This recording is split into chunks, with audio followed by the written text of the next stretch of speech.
জ্ঞানের আলোকে ছড়িয়ে দেয়াটা, এটা ছিল রাসূল সাল্লাল্লাহু আলাইহি ওয়াসাল্লামের মূলত মিশন। তিনি বলেছেন তলাবুল ইলমি ফারিদাতুন আলা কুল্লি মুসলিম, পৃথিবীর প্রতিটি মুসলমানের জন্য জ্ঞান অর্জন এটা ফারিদা, আবশ্যক, ম্যান্ডেটরি, এটা অপশনাল না, এটা কম্পালসারি। কাউকে কোনো বিষয়ে জ্ঞানের ব্যাপারে জিজ্ঞেস করা হলো আর সে যদি সেটাকে গোপন করে, কিয়ামতের দিন তাকে আগুনের লাগাম দিয়ে বাঁধা হবে। আল্লাহি ওয়া বারাকাতুহু। নাহমাদুহু ওয়া নুসাল্লি আলা রাসূলিহিল কারীম, আম্মা বা'দু, ফাআউযু বিল্লাহি মিনাশ শাইতানির রাজীম, বিসমিল্লাহির রহমানির রহিম। রব্বানা ওয়াবআথ ফীহিম রাসূলাম মিনহুম ইয়াতলু আলাইহিম আয়াতিকা ওয়া ইউআল্লিমুহুমুল কিতাবা ওয়াল হিকমাতা ওয়া ইউযাক্কিহিম ইন্নাকা আনতাল আজিজুল হাকীম। সাদাকাল্লাহুল আযীম। রব্বি ইশরাহ লি সাদরি ওয়া ইয়াসসির লি আমরি ওয়াহলুল উকদাতাম মিন লিসানি ইয়াফকাহু কওলি। আল্লাহ রব্বুল ইজ্জা ওয়াল জালালের দরবারে লাখো কোটি শুকর এবং সুজুদ যে আল্লাহ তাআলা ইন্টারন্যাশনাল ইসলামিক ইউনিভার্সিটি চিটাগাং IIUCর সেন্ট্রাল অডিটোরিয়ামে আয়োজিত আজকের discourse on prophetic teaching methodology শিরোনামের এই শিক্ষা সেমিনারে আমাদের সবাইকে এরকম চমৎকার একটি পরিবেশে একত্রিত হওয়ার সুযোগ করে দিয়েছেন। আমরা সবাই পড়ছি কালিমাতু শুকর, আলহামদুলিল্লাহ।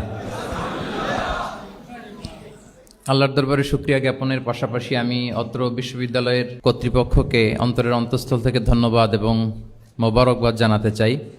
এরকম চমৎকার একটি পরিবেশে চমৎকার একটি শিক্ষা সেমিনারের আয়োজন করবার জন্য। প্রফেটিক টিচিং মেথোডোলজি এই শিরোনামে সামান্য কিছু আলোচনা শুরু করছি ইনশাআল্লাহ বিইذনিল্লাহ। সম্মানিত সুধীমণ্ডলী, প্রথমেই আমি জানতে চাচ্ছি যে আপনারা সবাই কেমন আছেন? আলহামদুলিল্লাহ, আমিও খুব ভালো আছি আলহামদুলিল্লাহ, সুম্মা আলহামদুলিল্লাহ। সম্মানিত সুধী, আপনারা টপিকটা নিশ্চয়ই স্টেজের ব্যাকড্রপে দেখতে পাচ্ছেন যে সেখানে খুব বড় ফন্টে লেখা আছে discourse on prophetic teaching methodology, অর্থাৎ আল্লাহ রাসূল সাল্লাল্লাহু আলাইহি ওয়া আলিহি ওয়াসাল্লামের শিক্ষা পদ্ধতি বা পাঠদান পদ্ধতি কেমন ছিল, তিনি কিভাবে শিখাতেন। আমরা জানি যে আল্লাহ রাসূল সাল্লাল্লাহু আলাইহি ওয়াসাল্লাম একজন শিক্ষক ছিলেন, অসাধারণ অনন্য একজন মার্ভেলাস শিক্ষক ছিলেন। শুধু শিক্ষকই ছিলেন না, বরং তিনি শিক্ষকদেরও শিক্ষক ছিলেন এবং তিনি নিজ হাতে এমন কিছু শিক্ষার্থী তিনি তৈরি করেছিলেন, গড়ে তুলেছিলেন, যারা এই পৃথিবীর ইতিহাসে শ্রেষ্ঠ প্রজন্ম হিসেবে স্বীকৃত। খয়রুল কুরুন, the best generation ever on earth, এই পৃথিবীর শ্রেষ্ঠতম প্রজন্ম হিসেবে তারা স্বীকৃত হয়েছেন। এবং তিনি তার শিক্ষা পদ্ধতির মধ্য দিয়ে গোটা বিশ্বকে সততা শিখিয়েছেন, সভ্যতা শিখিয়েছেন, মানবিকতা শিখিয়েছেন, স্পিরিচুয়ালিটি শিখিয়েছেন, আধ্যাত্মিকতা। তিনি আমাদেরকে শিখিয়েছেন পরিমিতিবোধ, তিনি আমাদেরকে শিখিয়েছেন জীবনবোধ, আমাদের স্রষ্টার সাথে তিনি আমাদেরকে পরিচিত করেছেন এবং সফলতার সহজ এবং সরল পথ তিনি আমাদেরকে বাতলে দিয়েছেন। আজকের এই ডিসকোর্সে বেসিকলি আমরা ওনার লাইফ স্কেলের একটা দিক নিয়ে ফোকাস করব, অর্থাৎ ওনার পাঠদান পদ্ধতি, কিভাবে তিনি সাহাবাদের সাথে ইন্টারেক্ট করতেন, তাদেরকে শিখাতেন, পাঠ দিতেন। শুধুমাত্র কেবলমাত্র এই বিষয়টাতে আমরা ফোকাস করবার চেষ্টা করবো ইনশাআল্লাহ। আমি আমার আলোচনার শুরুতে সূরাতুল বাকারার একটি আয়াত তেলাওয়াত করেছি, 129 নম্বর আয়াত। এই আয়াতটি বেসিকলি আল্লাহ রাসূল সাল্লাল্লাহু আলাইহি ওয়া আলিহি ওয়াসাল্লামের জন্য সাইয়েদনা ইব্রাহিম আলাইহিস সালাম দোয়া করেছিলেন মক্কার ধুধুমরু প্রান্তরে। এখনকার মক্কার মতো না, তখন জনমানব শূন্য মক্কা ছিল, ধুধুমরু প্রান্তর, চারিদিকে কেউ নেই। তো এরকম একটি ব্যারেন ল্যান্ডে সাইয়েদনা ইব্রাহিম আলাইহিস সালাম আল্লাহ তাআলার কাছে একটা দোয়া করেছিলেন। ওই দোয়াটাই আল্লাহ তাআলা সরাসরি কোট করেছেন সূরা বাকারায় 129 নম্বর আয়াতে। এবং সেখানে তিনি বলেছেন রব্বানা ওয়াবআথ ফীহিম রাসূলাম মিনহুম ইয়াতলু আলাইহিম আয়াতিকা ওয়া ইউআল্লিমুহুমুল কিতাবা ওয়াল হিকমা ওয়া ইউযাক্কিহিম ইন্নাকা আনতাল আজিজুল হাকীম। মানে হে আমাদের রব, এই ভূখণ্ডের মধ্য থেকেই এই জনপদবাসীর জন্য আপনি একজন রাসূল প্রেরণ করুন, যিনি আপনার নিদর্শনসমূহ তাদের সামনে পাঠ করে শোনাবে, যিনি আপনার কিতাব তাদেরকে শিক্ষা দেবে, তাদেরকে প্রজ্ঞা শিখাবে, পরিশুদ্ধ করবে, এবং নিশ্চয় আপনি পরাক্রমশালী, নিশ্চয় আপনি প্রজ্ঞাময়। এই দোয়াটি ছিল সাইয়েদনা ইব্রাহিম আলাইহিস সালামের, এবং রাসূল সাল্লাল্লাহু আলাইহি ওয়াসাল্লাম আগমনের প্রায় 2500 বছর আগে ইব্রাহিম আলাইহিস সালাম এই দোয়াটি করেছিলেন। 2500 বছর আগে, যখন কেউ ছিল না মক্কায়। মক্কা ওয়াজ এ টোটালি ব্যারন ল্যান্ড, কোনো গাছপালা ছিল না, কিছু ছিল না। সেই দোয়া আল্লাহ তাআলা কবুল করেছিলেন এবং এই দোয়ায় বেসিক্যালি তিনি আখিরি নবীর জন্য 4টা ফিচার কামনা করেছেন যে আল্লাহ এই 4টা ফিচার দিয়ে আপনি নবী পাঠাবেন। এর মধ্যে একটা ছিল ওয়া ইউআল্লিমুহুমুল কিতাব, যে এমন নবী যেন হয় তিনি এই জনপদের লোকদেরকে কিতাব শিখাবে। কি শিখাবে? কিতাব। ওয়া ইউআল্লিমুহুমুল কিতাব। তার মানে রাসূল সাল্লাল্লাহু আলাইহি ইসলাম তিনি যে শিক্ষক হয়ে আসবেন, তিনি যে আল্লাহর কিতাব পৃথিবীবাসীকে শোনাবেন, তেলাওয়াত করে শোনাবেন, শেখাবেন, এই দোয়া রাসূল সাল্লাল্লাহু আলাইহি ইসলাম আগমনের 2500 বছর আগে সাইয়েদনা ইব্রাহিম আলাইহিস সালাম করেছিলেন। এবং রাসূল সাল্লাল্লাহু আলাইহি ইসলাম নিজেও বিভিন্ন হাদিসে ঘোষণা করেছেন যে আমি শিক্ষক হিসেবে প্রেরিত হয়েছি। ওয়া ইন্নামা বুইসতু মুআল্লিমান, আমি এই পৃথিবীতে শিক্ষক হিসেবে এসেছি। রাসূল সাল্লাল্লাহু আলাইহি ইসলাম দুইটা গ্রুপ দেখলেন মসজিদে, এক গ্রুপ তারা জিকির আজকার করে, আরেক গ্রুপ তারা রিসার্চ করে, গবেষণা করে। রাসূল সাল্লাল্লাহু আলাইহি ইসলাম বললেন দুই দলই ভালো কাজ করতেছে, কিন্তু রাসূল সাল্লাল্লাহু আলাইহি ইসলাম যারা গবেষণা করতেছে, পড়াশোনা করতেছে, ফিকহ নিয়ে আলোচনা করতেছে, তাদের সাথে যেয়ে বসে গেলেন। আর তিনি বললেন ওয়া ইন্নামা বুইসতু মুআল্লিমান, আমি এই গ্রুপকে প্রায়োরিটি দিয়েছি কারণ আমি নিজেই শিক্ষক হিসেবে প্রেরিত হয়েছি। তারা অজ্ঞদেরকে শিক্ষা দিচ্ছে, জাহেলদেরকে, যারা কিছু জানে না, জ্ঞানের ছোঁয়া যাদের মধ্যে লাগেনি, এই গ্রুপ তাদেরকে এনলাইটেন করছে, আলোকিত করছে, ফলে আমি তাদেরকে প্রায়োরিটি দিলাম, তাদের সাথে বসে গেলাম। ও ইন্নামা বুইসতু মুআল্লিমান, কারণ আমি পৃথিবীতে শিক্ষক হিসেবে প্রেরিত হয়েছি। তাহলে ইব্রাহিম আলাইহিস সালামের দোয়ার ফসল তিনি, হি কেম এজ এ টিচার, কারণ ইব্রাহিম আলাইহিস সালাম দোয়া করেছিলেন আল্লাহ এমন নবী পাঠাবেন যিনি ইউআল্লিমুহুমুল কিতাব, এই জনপদের লোকদেরকে কিতাব শিখাবে। এবং রাসূল সাল্লাল্লাহু আলাইহি ওয়াসাল্লাম নিজেও বলেছেন আমি শিক্ষক হিসেবে প্রেরিত হয়েছি। এবং জ্ঞানার্জনকে রাসূল সাল্লাল্লাহু আলাইহি ওয়াসাল্লাম বাধ্যতামূলক করেছেন, ম্যান্ডেটরি ফর অল। এবং জ্ঞান যে সবাই অর্জন করবে এটা তিনি বলেছেন, এটা সবার জন্য অবধারিত, শিক্ষার্জন এটা মানুষের মৌলিক অধিকার। তিনি বলেছেন তলাবুল ইলমি ফারিদাতুন আলা কুল্লি মুসলিম, পৃথিবীর প্রতিটি মুসলমানের জন্য জ্ঞান অর্জন এটা ফারিদা, আবশ্যক, ম্যান্ডেটরি, এটা অপশনাল না, এটা কম্পালসারি।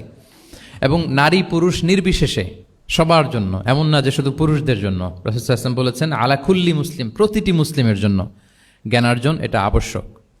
আলহামদুলিল্লাহ আমাদের অনেক বোনেরাও আজকের হল রুমে এসছে এবং রাসূল সাল্লাল্লাহু আলাইহি ওয়াসাল্লাম একটা স্পেশাল ডে নির্ধারণ করেছিলেন, a special day for teaching women. মদিনার নারীদেরকে পাঠদানের জন্য, শেখানোর জন্য তিনি একটা স্পেশাল ডে নির্ধারণ করেছিলেন এবং নারীদের আগ্রহের কারণেই তিনি সেটা করেছিলেন।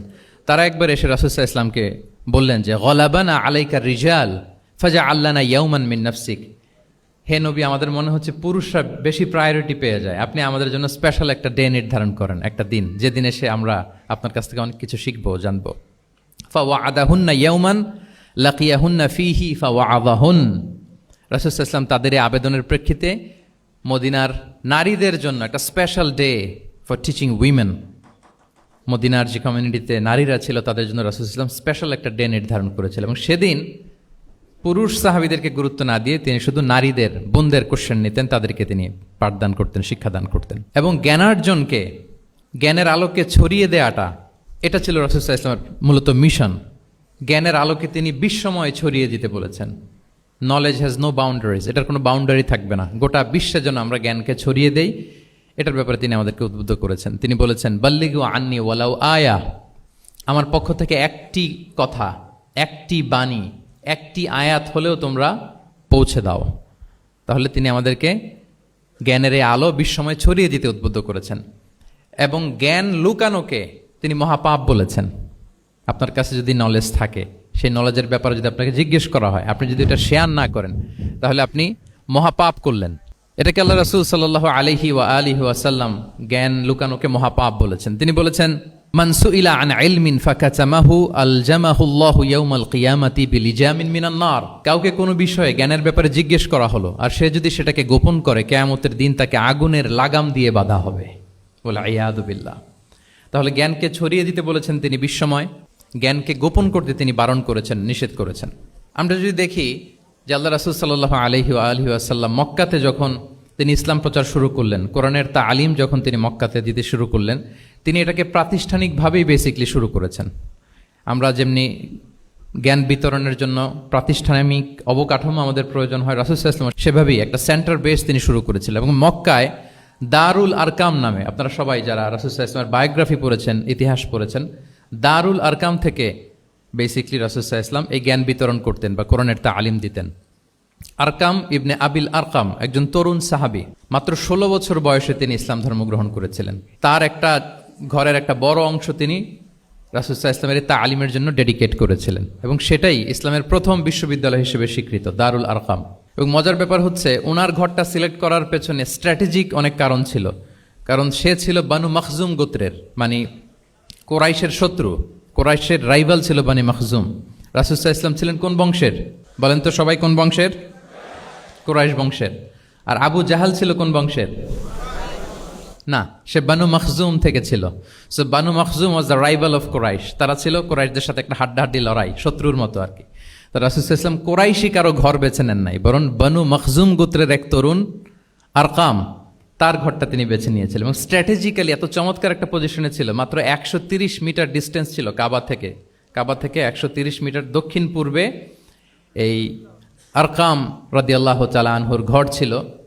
ফলে এই ঘরে যদি তিনি গ্যাদারিং করেন, কেউ আর সন্দেহ করবে না, যেহেতু এটা বানু মাখজুম গোত্রের একজন যুবকের ঘর। আল্লাহু আকবার। তো রাসূল সাল্লাল্লাহু আলাইহি ওয়াসাল্লাম এই দারুল আরকামে বসেই বেসিকলি তিনি এই কোরআনের তালিম, এই শিক্ষা, এই পাঠদান মক্কাতে সেন্টার বেস তিনি শুরু করেছিলেন। এবং মদিনায় যদি আমরা দেখি, মদিনাতেও মসজিদে নববী নির্মাণের পরপরই মসজিদে নববীর একেবারে পেছন দিকে, এই হলরুমের পেছন দিকে যেরকম একটা জায়গা ছাউনির মতো, মসজিদে নববীর ঠিক পেছনে খেজুরের ডাল দিয়ে, খেজুরের পাতা দিয়ে ছাউনি দিয়ে একটা জায়গা তিনি করেছিলেন, যেটাকে আমরা আহলে সুফার সেন্টার হিসেবে জানি। মদিনায় তিনি সুফা ইউনিভার্সিটি প্রতিষ্ঠা করেছিলেন। তাহলে মক্কায় তিনি কোরআনের তালিম দিতেন দারুল আরকাম থেকে, আর মদিনায় যেয়ে তিনি আহলে সুফাদেরকে সেই সুফা এরিয়াতে, সেখানে তিনি কোরআনের তালিম দিতেন। এবং সেখানে প্রায় 400 জন দরিদ্র মুহাজির সাহাবী সেখানে বসে কোরআনের হেফজ করত, রাসূল সাল্লাল্লাহু আলাইহি ওয়াসাল্লামকে বিভিন্ন বিষয়ে জিজ্ঞেস করত।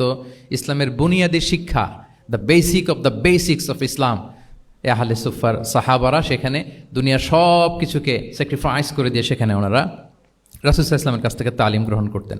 এবং দূর দূরান্ত থেকে আগন্তুক সাহাবারা যখন আসতো, তারাও এখানে থাকতো। যেহেতু 400 জন থাকার মতো একটা প্লেস, রাসূল সাল্লাল্লাহু আলাইহি ওয়াসাল্লামকে তারা দিনের খুঁটিনাটি বিষয় জিজ্ঞেস করতেন। এবং সালাত শেষে এরকম অনেক হাদিস পাওয়া যায় যে রাসূল সাল্লাল্লাহু আলাইহি ওয়াসাল্লাম আহলে সুফার সাহাবীদের সাথে ওখানে বসেছেন, তাদের সাথে গল্প করেছেন, তাদের প্রশ্নের বিভিন্ন উত্তর দিয়েছেন। তাহলে সেন্টার বেজ শিক্ষাদান, এটা কিন্তু রাসূল সাল্লাল্লাহু আলাইহি ওয়াসাল্লামের জীবনী থেকে আমরা দেখেছি। এবং যখন মসজিদে নববীর পেছনে আহলে সুফাদের 400 জনের পরে যখন আরও বেড়ে যাচ্ছিল, তখন রাসূল সাল্লাল্লাহু আলাইহি ওয়াসাল্লাম মসজিদের বাইরে মুকরিম বিন নাওফাল রাদিয়াল্লাহু তাআলা আনহুর একটা ঘরে আরেকটা সেন্টার করেছিলেন। এটাকে বলা হতো দারুল কুররা। এভাবে একটার পর একটা সেন্টার রাসূল সাল্লাল্লাহু আলাইহি ওয়াসাল্লাম তিনি নির্মাণ করেছেন এবং দ্বীনের বাণীকে তিনি ছড়িয়ে দিয়েছেন। এবং এখান থেকে যারা শিক্ষা অর্জন করত, বেসিকলি তারা তো হেফজ করত, দ্বীনের অন্যান্য বুনিয়াদি ব্যাপারে তারা শিক্ষা গ্রহণ করতেন। তো এই সাহাবীদেরকে কুররা বলা হতো।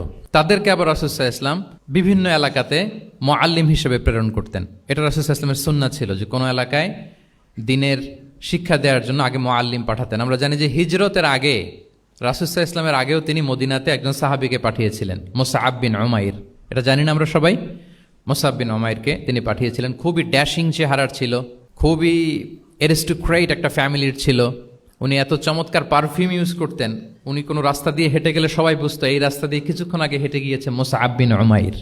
বাংলা একটা কথা আছে, আগে দর্শনদারি পরে গুণ বিচারী, এরকম একটা কথা আছে না?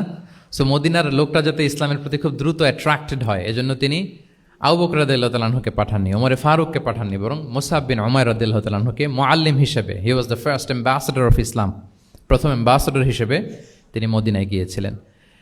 এবং মদিনাতে আহলে সুফার মধ্য থেকে যারা অগ্রগামী ছিল, দারুল কুররা থেকে যারা অগ্রগামী ছিল, তাদেরকে আল্লাহ রাসূল সাল্লাল্লাহু আলাইহি ওয়া আলিহি ওয়াসাল্লাম জ্ঞান বিতরণের জন্য, কোরআন শেখানোর জন্য বিভিন্ন জায়গায় পাঠাতেন। আপনারা উহুদের যুদ্ধের পরপরই বিরে মাউনার ঘটনা শুনে থাকবেন। সেখানে রাসূল সাল্লাল্লাহু আলাইহি ওয়াসাল্লাম 70 জন হাফেজ সাহাবী, মানে ওই সময় পর্যন্ত যতটুকু কোরআনের আয়াত নাজিল হয়েছিল এগুলো যারা মুখস্থ করে ফিরেছিলেন, এরকম 70 জন সাহাবীকে একটা এরিয়াতে তিনি পাঠিয়েছিলেন।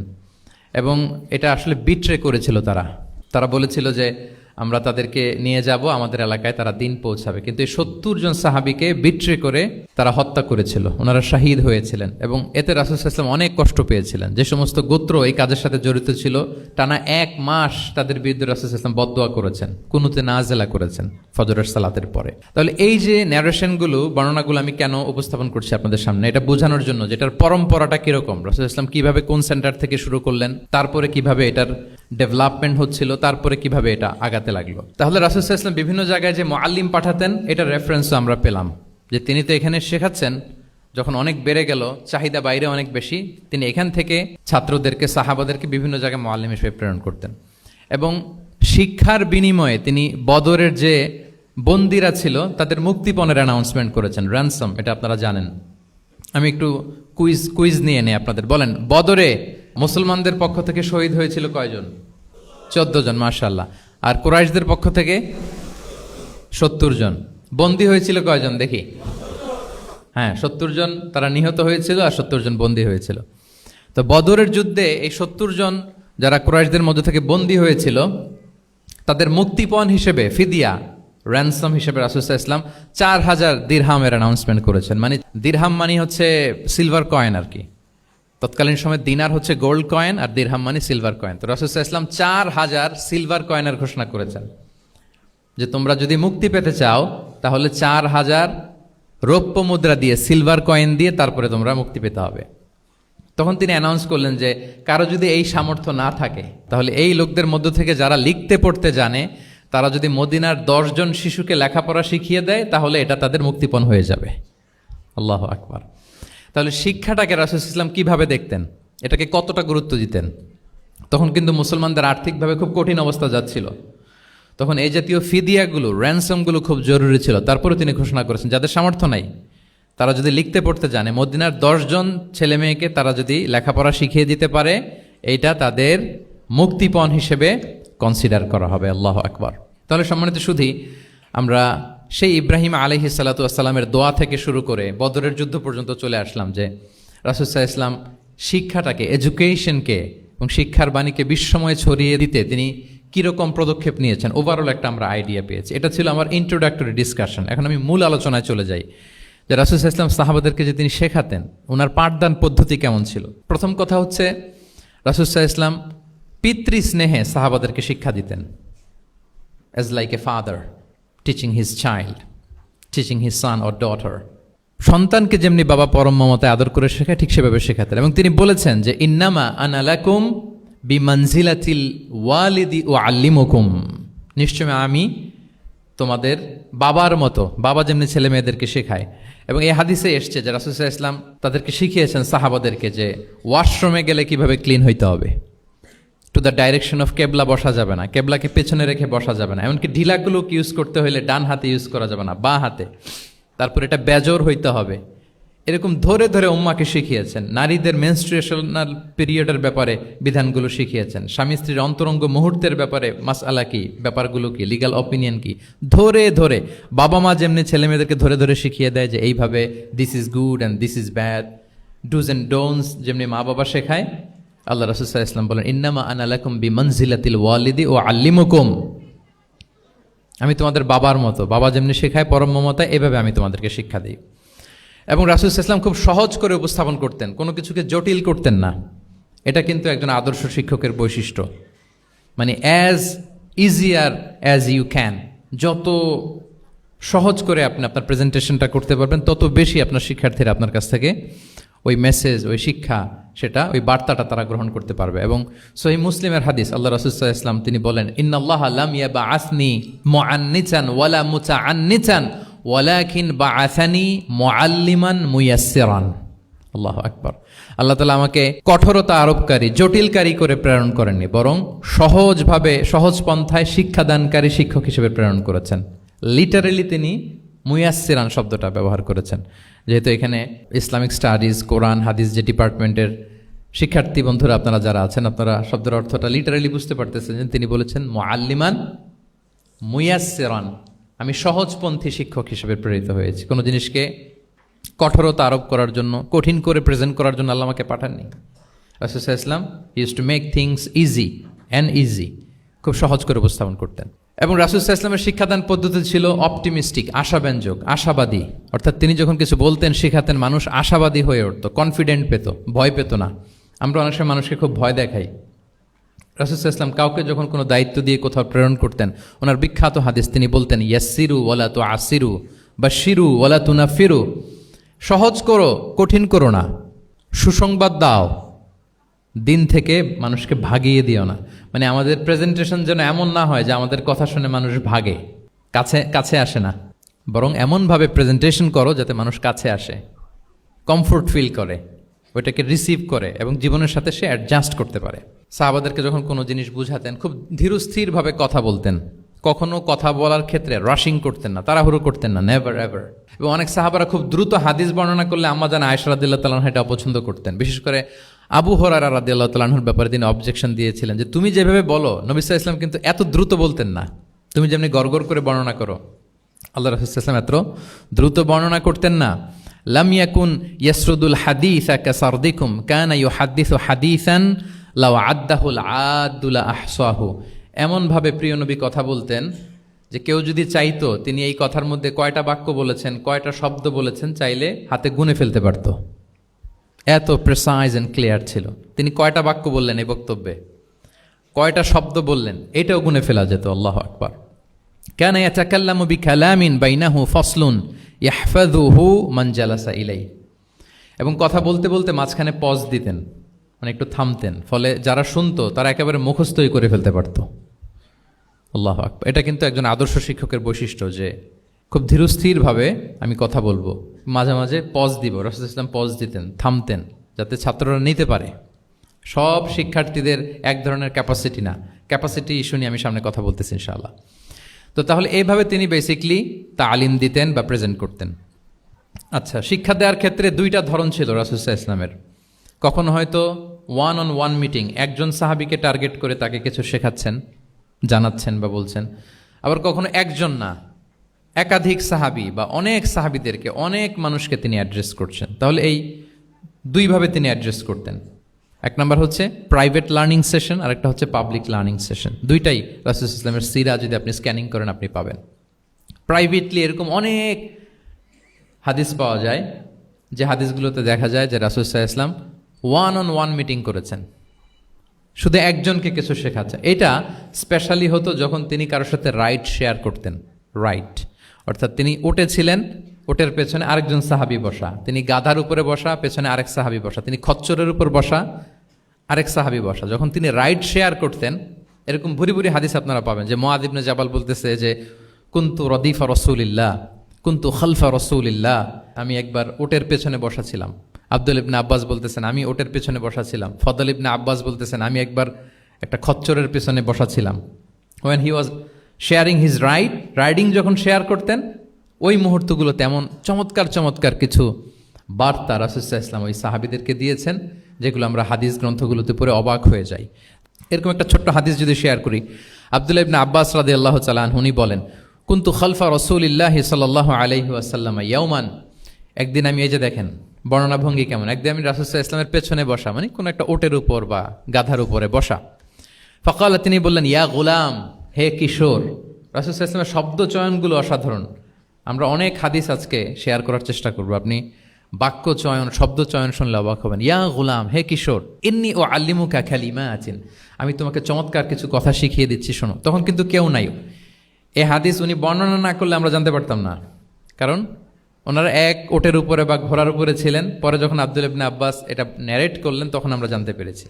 তো এটা ছিল প্রাইভেট লার্নিং সেশন, শুধু ওনার সাথে।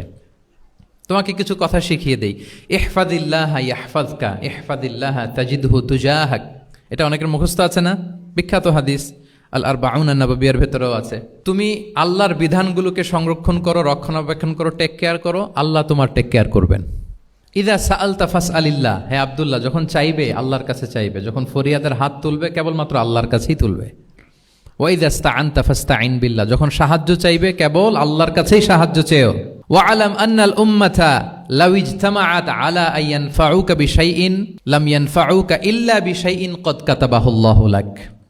গোটা বিশ্বের সবাই মিলে যদি তোমার কোনো উপকার করতে চায় তাহলে ততটুকুই করতে পারবে যতটুকু আল্লাহ তোমার ভাগ্যে রেখেছে। আল্লাহ যতটুকু উপকার তোমার ভাগ্যে রেখেছে অতটুকুই হবে। ওয়া ইন ইজতামাউ আলা আন ইয়াদুররুকা বিশাইইন লাম ইয়াদুররুকা ইল্লা বিশাইইন ক্বাদ কাতাবাহুল্লাহু আলাইক। গোটা বিশ্বের সবাই মিলে যদি তোমার ক্ষতি করতে চায় ঠিক ততটুকুই করতে পারবে যতটুকু তোমার নসিবে আছে, এর চেয়ে 1 ইঞ্চিও বেশি ক্ষতি করতে পারবে না। রুফিআতিল আকলামু ওয়া জাফফাতিস সুহুফ, কলম উঠিয়ে নেওয়া হয়েছে আর যা লেখা হয়েছিল সব শুকিয়ে গিয়েছে। কারণ প্রথম আল্লাহ সৃষ্টি করেছেন কি? কলম। কলমকে আল্লাহ বলেছেন লিখো। আল্লাহ কি লিখবো? উকতুব মাকাদির আল খালক, মহাবিশ্বের যারা আসবে সবার কি হবে না হবে সব লিখো, তো লিখে ফেলছে, এখন যা হবার তাই হবে। তাহলে দেখেন আকীদা সংক্রান্ত, ইসলামের বুনিয়াদী বিশ্বাস সংক্রান্ত চমৎকার কিছু লার্নিং, কিছু লেসন আল্লাহ রাসূল সাল্লাল্লাহু আলাইহি ওয়াসাল্লাম আব্দুল্লাহ ইবনে আব্বাসকে দিয়েছেন, এবং এটা ছিল 1-on-1 meeting, private learning session, আর কেউ ছিল না তখন। আব্দুল্লাহ ইবনে আব্বাস এটা শুনেছেন এবং আমাদের কাছে বর্ণনা করেছেন। আচ্ছা, এটা গেল একটা। আরেকটা কি বলেছিলাম?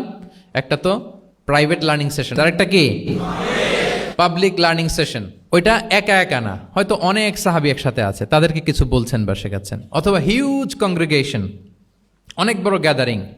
লেটস সে মসজিদে নববীতে তিনি যে খুতবাগুলো দিয়েছেন, প্রায় 10 বছর তো তিনি খতিব ছিলেন, এই যতগুলো খুতবা দিয়েছেন এটা অফকোর্স কি পাবলিক লার্নিং সেশন। বিভিন্ন প্রেক্ষাপটে জনপরিসরে দেয়া রাসূল সাল্লাল্লাহু আলাইহি ওয়াসাল্লামের যে শিক্ষামূলক বক্তব্যগুলো, এগুলো পাবলিক লার্নিং সেশন। বিদায় হজের ভাষণ বিশাল এক কংগ্রেগেশনের সামনে তিনি অ্যাড্রেস করেছিলেন, ওইটা কি ছিল? Public learning session. তাহলে সেখানের পদ্ধতিটা বেসিকলি দুই ধরনের, একটা ছিল প্রাইভেট লার্নিং সেশন আর একটা পাবলিক লার্নিং সেশন। আচ্ছা, এই তো, লেটস মুভ অন। এবার আমরা চলে যাব যে তিনি যেসব শিখন পদ্ধতি অবলম্বন করতেন, শেখানোর ক্ষেত্রে কি কি মিনস, কি কি ওয়ে তিনি অবলম্বন করতেন, সেগুলো আমরা শেয়ার করি। অনেকগুলো মিনস তিনি ইউজ করতেন, অনেকভাবে তিনি পাঠদান করতেন, সাহাবাদেরকে শিক্ষা দিতেন। এর মধ্যে অন্যতম একটা মাধ্যম হচ্ছে তিনি সাহাবাদেরকে কোশ্চেন করতেন, কোশ্চেন করে সঠিক উত্তর পেলে তিনি উৎসাহ দিতেন খুব। মনে রাখতে হবে রাসূল সাল্লাল্লাহু আলাইহি ওয়াসাল্লামের শিক্ষাটা বেসিকলি ছিল Q&A বেসড। সামনে আমরা ইন ডেপথ যখন আরো ঢুকবো, basically oral based, oral session ছিল, মুখে মুখে। কারণ আমাদের মতো তো এত কাগজ কলম ছিল না, এখন যেমনি আপনাদেরকে হোমওয়ার্ক দেয়, অ্যাসাইনমেন্ট দেয়, এগুলো ছিল নাকি তখন? রাসূল সাল্লাল্লাহু আলাইহি ওয়াসাল্লামের সময় অ্যাসাইনমেন্ট দেওয়ার রীতি ছিল? বলেন, আপনাদের অ্যাসাইনমেন্ট দেয় স্যাররা? হ্যাঁ, তো এই যে এখন স্যাররা হোমওয়ার্ক দেন, কাজ দেন, অ্যাসাইনমেন্ট দেন, এটা তো ওই সময় ছিল না। ফলে এটা রাসূল সাল্লাল্লাহু আলাইহি ওয়াসাল্লামের পাঠদান পদ্ধতিটা বেসিকলি ছিল Q&A বেসড, প্রশ্নোত্তর পর্ব। সাহাবারা জিজ্ঞেস করতেন, না জানলে রাসূল সাল্লাল্লাহু আলাইহি ওয়াসাল্লাম আবার জিজ্ঞেস করতেন, দেখি ওরা জানে কি না। এরকম অনেকভাবে তিনি শেখাতেন, আমরা সামনের দিকে আরো দেখব। তো রাসূল সাল্লাল্লাহু আলাইহি ওয়াসাল্লাম সাহাবাদেরকে প্রশ্ন ছুড়তেন, তিনি ট্রাই করতেন, দেখতেন যে দেখি ওরা পারে কিনা, ব্যাপারটা জানে কিনা। যদি কেউ সঠিক আনসার দিতে পারতো, রাসূল সাল্লাল্লাহু আলাইহি ওয়াসাল্লাম খুব প্রশংসা করতেন এবং উৎসাহ দিতেন। স্যাররা যখন আমাদের ক্লাসে প্রশংসা করে, ভাল লাগে না আমাদের? আমার প্রেজেন্টেশন খুব প্রশংসা করলো, আমার অ্যাসাইনমেন্টের খুব প্রশংসা করলো, আমাকে ইন্সপায়ার করলো, আমি আরো মোটিভেটেড হব না? হয়তো আমরা নাকি হই। তো রাসূল সাল্লাল্লাহু আলাইহি ওয়াসাল্লাম এটাই করতেন। উবাই ইবনে কাআব রাদিয়াল্লাহু তাআলা আনহুকে উনি প্রশ্ন করলেন, আল্লাহ রাসূল সাল্লাল্লাহু আলাইহি ওয়া আলিহি ওয়াসাল্লাম প্রশ্ন করলেন যে, ইয়া আবাল মুনজির, এটা ওনার কুনিয়া, আতাদরি আইয়ু আয়াতিন মিন কিতাবিল্লাহি মাআকা আ'যাম, তুমি কি জানো যে আল্লাহর সর্বশ্রেষ্ঠ আয়াত কোনটা, তুমি জানো? তখন উবাই ইবনে কাআব রাদিয়াল্লাহু তাআলা আনহু বললেন যে, আল্লাহু লা ইলাহা ইল্লা হুয়াল হাইয়ুল কাইয়্যুম, মানে আয়াতুল কুরসি। এটা কোন আয়াত? আয়াতুল কুরসি। এটা ফরজ সালাতের পর আমরা সবাই পড়ি তো নাকি? হ্যাঁ, মান কারা আয়াতুল কুরসি দুবরা কুল্লি সালাতিন মাকতুবাতিন লাম ইয়ামনাহু মিন দুখুলিল জান্নাতি ইল্লাল মাউত। ফরজ সালাতের পরে যারা আয়াতুল কুরসি পড়ে, তার জান্নাতে প্রবেশে কোনো বাধা থাকে না, একটা জিনিস ছাড়া, মানে মৃত্যু, মরণ। লোকটা মরে না, তাই জান্নাতে যায় না, মূল্যে জান্নাতি। হে ইয়া আবাল মুনজির, তুমি কি জানো কোরআনের সর্বশ্রেষ্ঠ আয়াত কোনটা? তিনি বললেন যে আয়াতুল কুরসি। এটা শুনে রাসূল সাল্লাল্লাহু আলাইহি ওয়াসাল্লাম খুব খুশি হলেন। খুশি হয়ে কি করলেন? ফাদারাবা ফি সদরি, তিনি বললেন যে তিনি আমার বুকে একটা আলতো চাপড় দিলেন। এটা ভালোবাসার আলতো চাপড়, এরকম উৎসাহ দেওয়ার জন্য, যে সাবাস। আমরা মাঝে পিঠে কাউকে আলতো চাপড় দিয়ে কি বলি? ব্রেভো, সাবাস, মাশাআল্লাহ, এগুলো বলি না? তো রাসূল সাল্লাল্লাহু আলাইহি ওয়াসাল্লাম বুকে আলতো চাপড় দিয়ে বললেন, ওয়াল্লাহি লিয়াহনিকাল ইলমু আবাল মুনজির, তোমার ইলম, তোমার জ্ঞান কল্যাণময় হোক হে আবাল মুনজির, মোবারক হোক তোমার জন্য তোমার ইলম। May knowledge be pleasant for you, তোমার জ্ঞানটা বরকতময় হোক, কল্যাণময় হোক। তাহলে তিনি যখন সঠিক উত্তর দিতে পারলেন, রাসূল সাল্লাল্লাহু আলাইহি ওয়াসাল্লাম খুশি হয়ে বুকে আলতো চাপড় দিয়ে তার প্রশংসা করলেন, তার জন্য দোয়া করলেন। রাসূল সাল্লাল্লাহু আলাইহি ওয়াসাল্লাম এভাবে উৎসাহ দিতেন। এতে করে কি হয়? শিক্ষার্থীদের কনফিডেন্ট বাড়ে। কি হয়? যে স্যার যখন আমাকে এত কিছু বলতেছে, তাহলে নিশ্চয়ই আমি কিছু একটা ভালো কিছু করছি, আমাকে দিয়ে কিছু একটা হবে। আমাকে দিয়ে, আমরা অনেক সময় ভুল করে বলে ফেলি যে তোকে দিয়ে কিছুই হবে না, বলে ফেলি না? এতে হয় কি? কনফিডেন্ট কমে যায়। মা বাবারাও এটা করে যে তুই কিছুই পারবি না, তোকে দিয়ে কিছুই হবে না। বাংলাদেশে একটা বিখ্যাত কথা আছে, ওই যে ছেলে মেয়ে A+ না পেলে পাশের বাড়ির কেউ পেলে বলে যে ওর পা ধোয়া পানি খা। তো আসলে এতে কি হয়? কনফিডেন্স কমে যায় ছেলে মেয়েদের। এটা যেন আমরা না বলি, বরং ওদেরকে ইন্সপায়ার করতে হবে, হ্যাঁ, উৎসাহিত করতে হবে, প্রশংসা করতে হবে। সাহাবীদের ভালো কিছু দেখলে সঠিক উত্তর তারা দিতে বলে রাসূল সাল্লাল্লাহু আলাইহি ওয়াসাল্লাম এভাবে প্রশংসা করতেন। আচ্ছা, গেল। এটা একটা পদ্ধতি। আরেকটা হচ্ছে কোনো গুরুত্বপূর্ণ জিনিসকে এমফেসাইজ করার জন্য রাসূল সাল্লাল্লাহু আলাইহি ওয়াসাল্লাম রেপিটেশন করতেন, তাকরার করতেন। গুরুত্বপূর্ণ জিনিসকে তিনি 3 বার উল্লেখ করতেন, তাকরার করতেন। আত-তাকওয়া হাহুনা, আত-তাকওয়া হাহুনা, আত-তাকওয়া হাহুনা ওয়া ইউশিরু ইলা সাদরিহি সালাসা মাররাত। তাকওয়া এখানে, এখানে, এখানে 3 বার। একবার বললেই তো হয়ে যায়, 3 বার কেন বলেন? এটা গুরুত্বপূর্ণ, ভেরি ইম্পর্টেন্ট ইস্যু। গুরুত্ব বোঝানোর জন্য এমফেসাইজ করতে যেয়ে তিনি কোনো জিনিসকে কয়বার বলতেন? 3 বার। বিদায় হজের ভাষণ যখন দিলেন, ভাষণ দেয়া শেষ, এবার বলতেছে আল্লাহুম্মা হাল বাল্লাগতু, আল্লাহুম্মা হাল বাল্লাগতু, আল্লাহুম্মা হাল বাল্লাগতু, আল্লাহুম্মা ফাশহাদ। 3 বার বললেন যে আল্লাহ আমাকে যা পৌঁছাতে বলেছেন, হে মহাসমাবেশ তোমরা বলো আমি কি পৌঁছাতে পেরেছি?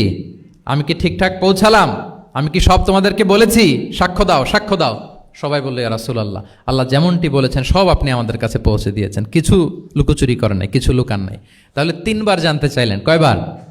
হ্যাঁ, এটা রাসূল সাল্লাল্লাহু আলাইহি ওয়াসাল্লামের একটা গুরুত্বপূর্ণ অভ্যেস ছিল, যে যেটাকে তিনি এমফেসাইজ করতে চাইতেন, যেটা গুরুত্বপূর্ণ কোনো বিষয়, এটাকে তিনি রিপিট করতেন বারবার, সাধারণত 3 বার। সাধারণত কয়বার?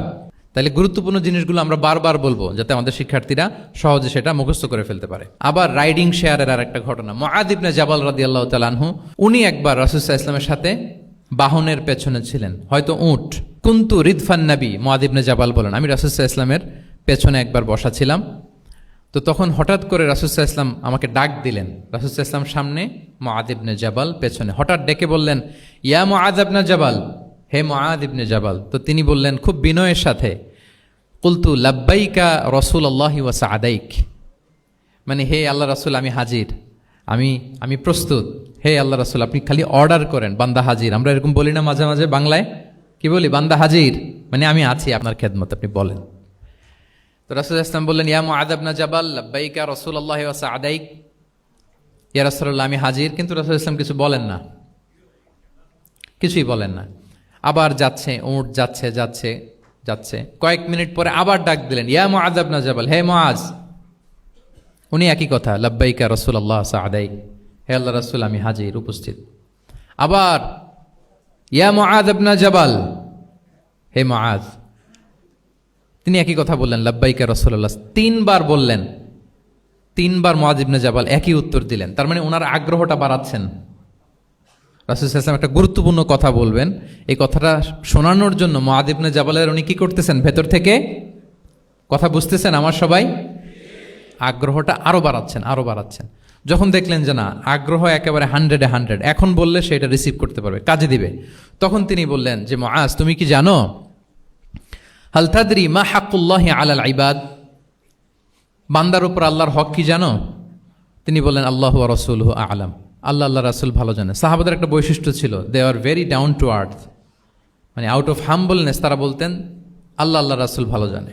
তো তিনি বললেন যে আল্লাহর, বান্দার উপর আল্লাহর অধিকার হচ্ছে যে বান্দা কখনো আল্লাহর সাথে শিরক করবে না, এক আল্লাহর ইবাদত করবে। কিছুক্ষণ পরে আবার ইয়া মুআয ইবনে জাবাল, দেখেন কি স্টাইল, মানে রাজকীয় একটা স্টাইল, ইয়া মুআয ইবনে জাবাল। আবার তিনি লাব্বাইকা রাসূলুল্লাহ সাআদাইক, হে আল্লাহ রাসূল আমি তো হাজির, তুমি কি জানো যে আল্লাহর প্রতি বান্দার হক কি? আবার বললেন যে আল্লাহ আল্লাহ রাসূলই ভালো জানেন। তখন রাসূল সাল্লাল্লাহু আলাইহি ওয়াসাল্লাম বললেন যে আল্লাহর হক যেমনি তুমি জানলে যে বান্দা আল্লাহর সাথে শরীক করবে না, এক আল্লাহর ইবাদত করবে, এটা যদি কোনো বান্দা করে তাহলে ওই বান্দাকে কখনো আল্লাহ শাস্তি দিবেন না। এটা হচ্ছে বান্দার হক, আল্লাহর কাছ থেকে সে এটা পাবে যে আনলা ইউআযিবাহুম, আল্লাহ তাআলা তাকে কখনো শাস্তি দিবেন না। তাহলে এটা ছিল রাসূল সাল্লাল্লাহু আলাইহি ওয়াসাল্লামের অভ্যেস, যে তিনি একই কথা বারবার বলে আগ্রহ বাড়াতেন। 3 বার তিনি বলেছেন, 3 বার ডাক দিয়েছেন, হে মুআয ইবনে জাবাল। তাহলে রেপিটেশন, এটা একটা অভ্যেস ছিল রাসূল সাল্লাল্লাহু আলাইহি ওয়াসাল্লামের, পাঠদানের ক্ষেত্রে একটা পদ্ধতি। আচ্ছা, রাসূল সাল্লাল্লাহু আলাইহি ওয়াসাল্লামের আরেকটা পদ্ধতি ছিল যে তিনি ধারণ ক্ষমতা অনুযায়ী নির্দেশনা দিতেন, considering the state of the addressee, যাকে অ্যাড্রেস করতেছেন তার ক্যাপাসিটি কতদূর, এটা বুঝে শুনে বলতেন, খুব বাড়িয়ে বলতেন, বেশি কিছু বলতেন না। এক বেদুইন আসলো, বেদুইন মানে সে মরুপল্লীতে থাকে, শহরের যে নিয়মকানুন জানে না, সভ্যতার ছোঁয়া তার মধ্যে লাগেনি। এসে বলল, দুল্লানি আলা আমাল আমিলতুহু ইদা আমিলতুহু দাখালতুল জান্নাহ, হে নবী আপনি আমাকে এমন একটা আমল শিখায় দেন যেটা করলে আমি জান্নাতে যাব। তো রাসূল সাল্লাল্লাহু আলাইহি ওয়াসাল্লাম দেখলেন লোকটা বেদুইন, শহরে লোক না, আবার খুব সহজ সরল, একেবারে সাদামাটা। তো রাসূল সাল্লাল্লাহু আলাইহি ওয়াসাল্লাম বললেন 4টা কাজ করবা। তা'বুদাল্লাহ ওয়া লা তুশরিকু বিহি শাইআ, তুকিমাস সালাতাল মাকতুবা, তুআদ্দি যাকাতাল মাফরুদা ওয়া তাসুমা রমাদান। 4টা কাজ। এক আল্লাহর ইবাদত করবা, শিরক করবা না, ফরজ সালাত পড়বা, ফরজ যাকাত দিবা, রমজানের ফরজ রোজা রাখবা। কয়টা কাজ? কয়টা বলছে? Very simple to memorise, right? আচ্ছা, এটা যখন সে বলল তখন সে বেদিন বলতে আরম্ভ করলো যে আল্লাহ শপথ করে আমি বললাম, লা আযীদু আলা হাযা শাইআন ওয়া লা আনকুসু মিন। ঠিক আছে, আমি এই 4টাই করবো, বাড়াবো না, কমাবো না, এর চেয়ে বেশি কোনোদিন কিছু করবো না, কমও করবো না। মানে খালি আল্লাহরে মানবো, ফরজ নামাজ পড়বো, ফরজ যাকাতটা দিব, আর ফরজ রোজাটা রাখবো। আর কোনো আমল টামল আমার জীবনে আমি করব, বাড়াবো না, কমাবো না। তো রাসূল সাল্লাল্লাহু আলাইহি ওয়াসাল্লাম বললেন যে কেউ যদি জান্নাতি লোক দেখে নিজের চোখ জোড়াতে চায়, খুশি হতে চায়, তারা যেন এই লোকের দিকে তাকায়, মানে এই লোকটা জান্নাতি। আল্লাহু আকবার, চলে গেল। দেখেন তার কাছে কিন্তু আমলের বিশাল ফিরিস্তি নিয়ে রাসূল সাল্লাল্লাহু আলাইহি ওয়াসাল্লাম হাজির হয় নাই, কারণ তার ক্যাপাসিটি দেখতে হবে, তার সক্ষমতা, সে কদ্দুর নিতে পারবে। রাসূল সাল্লাল্লাহু আলাইহি ওয়াসাল্লাম অবজার্ভ করে দেখলেন যে বেদুইন মানুষ, তারে বেশি কিছু বললে কাজে দিবে না, অল্প একটু বলছে, ওইটা মেনেই সে কি হয়ে গেছে?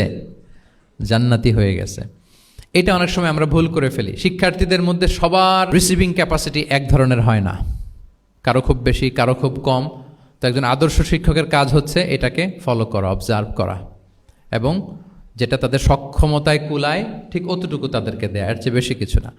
রাসূল সাল্লাল্লাহু আলাইহি ওয়াসাল্লামের আরেকটা পদ্ধতি ছিল গ্রাজুয়ালিটি, স্টেপ বাই স্টেপ, ধীরস্থিরভাবে, অল্প অল্প করে, শাইআন ফাশাইআন। আর তাদাররুজ বিল বাদই বিল আহাম্মি সুম্মাল মুহিম, আগে সবচেয়ে গুরুত্বপূর্ণ, starting with the most important affair first, then the important affair, then the important. সবচেয়ে গুরুত্বপূর্ণটা আগে, এরপরে যেটা কম গুরুত্বপূর্ণ, এরপরে কম গুরুত্বপূর্ণ। তাহলে একটু একটু করে বললে এটা মানুষের ফিতরাতের সাথেও যায়, তার নেচারের সাথেও যায়। আমরা মদ হারাম হওয়ার কথা জানি, কয়টা স্টেপে হারাম হয়েছিল মদ? একবারে যদি বলা হতো বন্ধ করার সহজ হতো সাহাবাদের জন্য? হতো না। অনেকে আছে দেখবেন যে চেইন স্মোকার, চেইন স্মোকার বুঝতে পেরেছেন তো? মানে অনেক সিগারেট খায়, লেটসে দিনে 10 থেকে 15টা খায়। তো যে চেইন স্মোকার, আপনি যদি বলেন যে এটা হারাম, আজকেই তোমার বাদ দিতে হবে, হারাম, এটা খাইতে পারবে না, পারবে? ও দুনিয়া সব বাদ দিতে পারবে, সিগারেট বাদ দিতে পারবে না। তো তারে কি করতে হবে? ফ্লেক্সিবিলিটি দিতে হবে, যে আস্তে আস্তে ছাড়েন, 10টা করে খান, তো চালাইতে থাকেন। আজকে 10টা খাইছেন, কালকে 9টা করে খান, চালাইতে থাকেন, একসাথে সব বন্ধ করার দরকার নেই। তারপরের সপ্তাহে 8টা করে খান, এরপরের সপ্তাহে 5টা করে খান, অল্প অল্প করে অবশ্যই সে কমাতে পারবে। এরপরের সপ্তাহে 2টা খান, এরপরের সপ্তাহে বন্ধ করেন না, চালাইতে থাকেন। সে চালাচ্ছে কিন্তু কমিয়ে আনতেছে, চালাচ্ছে কিন্তু। আচ্ছা, যেই সপ্তাহে সে 1টা সিগারেট খেলো, এরপরের সপ্তাহে এটা তো বাদ দিলেও তার গায়ে লাগার কথা না, ঠিক কিনা বলেন? যেই সপ্তাহে কয়টা খেলো, এটা তো স্যাক্রিফাইস করা যায়, কিন্তু 10টা থেকে 0তে আসা সহজ না। তাহলে গ্রাজুয়ালি আমরা এই ভুলটা করি। অনেকের নতুন করে আল্লাহ তাআলা রিয়েলাইজেশন দিয়েছেন, নতুন দিনে আসছে, দিনে ফিরছে, মানে প্র্যাকটিসিং হতে চায়। এখন আপনি তারে পাইয়া এমন নিয়ম কানুন দেখাচ্ছেন, বেচারা তো বলে আগে যা ছিলাম ওইটাই ভালো ছিলাম। এরকম হয় না অনেক সময়? হ্যাঁ, ধরেন যে কোনো একজন নারী, সে হয়তো পর্দা মেনটেন করে না, একটু হিপ হপ স্টাইলে চলাফেরা করে। তো সে ভাবলো যে না, আমি তো অনেক ভুল করে ফেলছি, আমি সংশোধন হব, আমি প্র্যাকটিসিং হতে চাই। তা এখন যখন সে আপনার কাছে আসছে নাসিহাত নেওয়ার জন্য, আপনি যদি বলেন যে তোমার এই করতে হবে, বোরকা ঝুলাইতে হবে, হাত মোজা, পা মোজা, পারবে? এ বলবে আগে যা ছিলাম ভালোই ছিলাম। তাকে একটু একটু করে বোঝাতে হবে, মানে এই হেজাব এটা কেন, হ্যাঁ, কাভারিং আওরা এটা কেন, কেন এটা করতে, এটা বেনিফিটটা আগে বুঝালেন।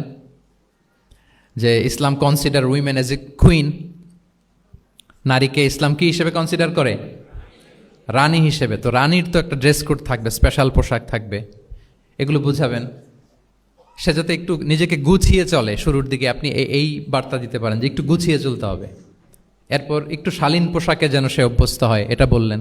সে যখন শালীন পোশাকে অভ্যস্ত, তারপরে হেজাবের ফজিলত বললেন, সে যেন হেজাব পরে। যখন সে হেজাব পরে, এরপরে তাকে নেকাবের কথা বললেন। এইভাবে আস্তে আস্তে তাকে বোঝাতে হবে। কিন্তু একবারে যদি সব চাপিয়ে দেন, বলেন তো আওয়াজ করে, সে কি ওটা রিসিভ করতে পারবে? কারণ এই যে গ্রাজুয়ালিটি আর তাদাররুজ, এই সিস্টেমটা আপনি ভায়োলেট করেছেন, করেন নাই। মুআয ইবনে জাবাল রাদিয়াল্লাহু তাআলা আনহুকে আল্লাহ রাসূল সাল্লাল্লাহু আলাইহি ওয়াসাল্লাম তিনি ইয়ামানের গভর্নর করে পাঠিয়েছেন। তো পাঠানোর আগে he was explaining a teaching guideline to his fellow সাহাবা। ওনাকে শিখাইতেছেন, তুমি যে যাবা মুআল্লিম হিসেবে, গভর্নর হিসেবে, কিভাবে দাওয়াতটা দিবে আগে শোনো। তিনি মুআদ ইবনে জাবালকে বললেন, ইন্নাকা তা'তি কওমান মিন আহলিল কিতাব, হে মুআজ জেনে রাখো, এমন একটা এলাকায় তোমাকে পাঠাচ্ছি, তারা কিন্তু আহলে কিতাব, মানে তারা হচ্ছে Jewish and Christian community, they are not Muslim, তারা কিন্তু ইহুদি খ্রিস্টান ওখানে। সো তুমি কিভাবে দাওয়াত দিবা? ফাদউহুম ইলা শাহাদাতি আন লা ইলাহা ইল্লাল্লাহ আন্না মুহাম্মাদুর রাসূলুল্লাহ, প্রথমে তাওহীদের দাওয়াত দিবা। আওয়াজ করে বলেন, প্রথমে দাওয়াত হবে কিসের? তাওহীদের। ফাইনহুম আতাউ লিযালিক, বাক্যটা খেয়াল করেন, যখন তারা এটা মেনে নিবে, এটাতে অভ্যস্ত, তারপর তুমি দাওয়াত দিবা যে আল্লাহ প্রতিদিন 5 ওয়াক্ত সালাত ফরজ করেছেন। কয় ওয়াক্ত?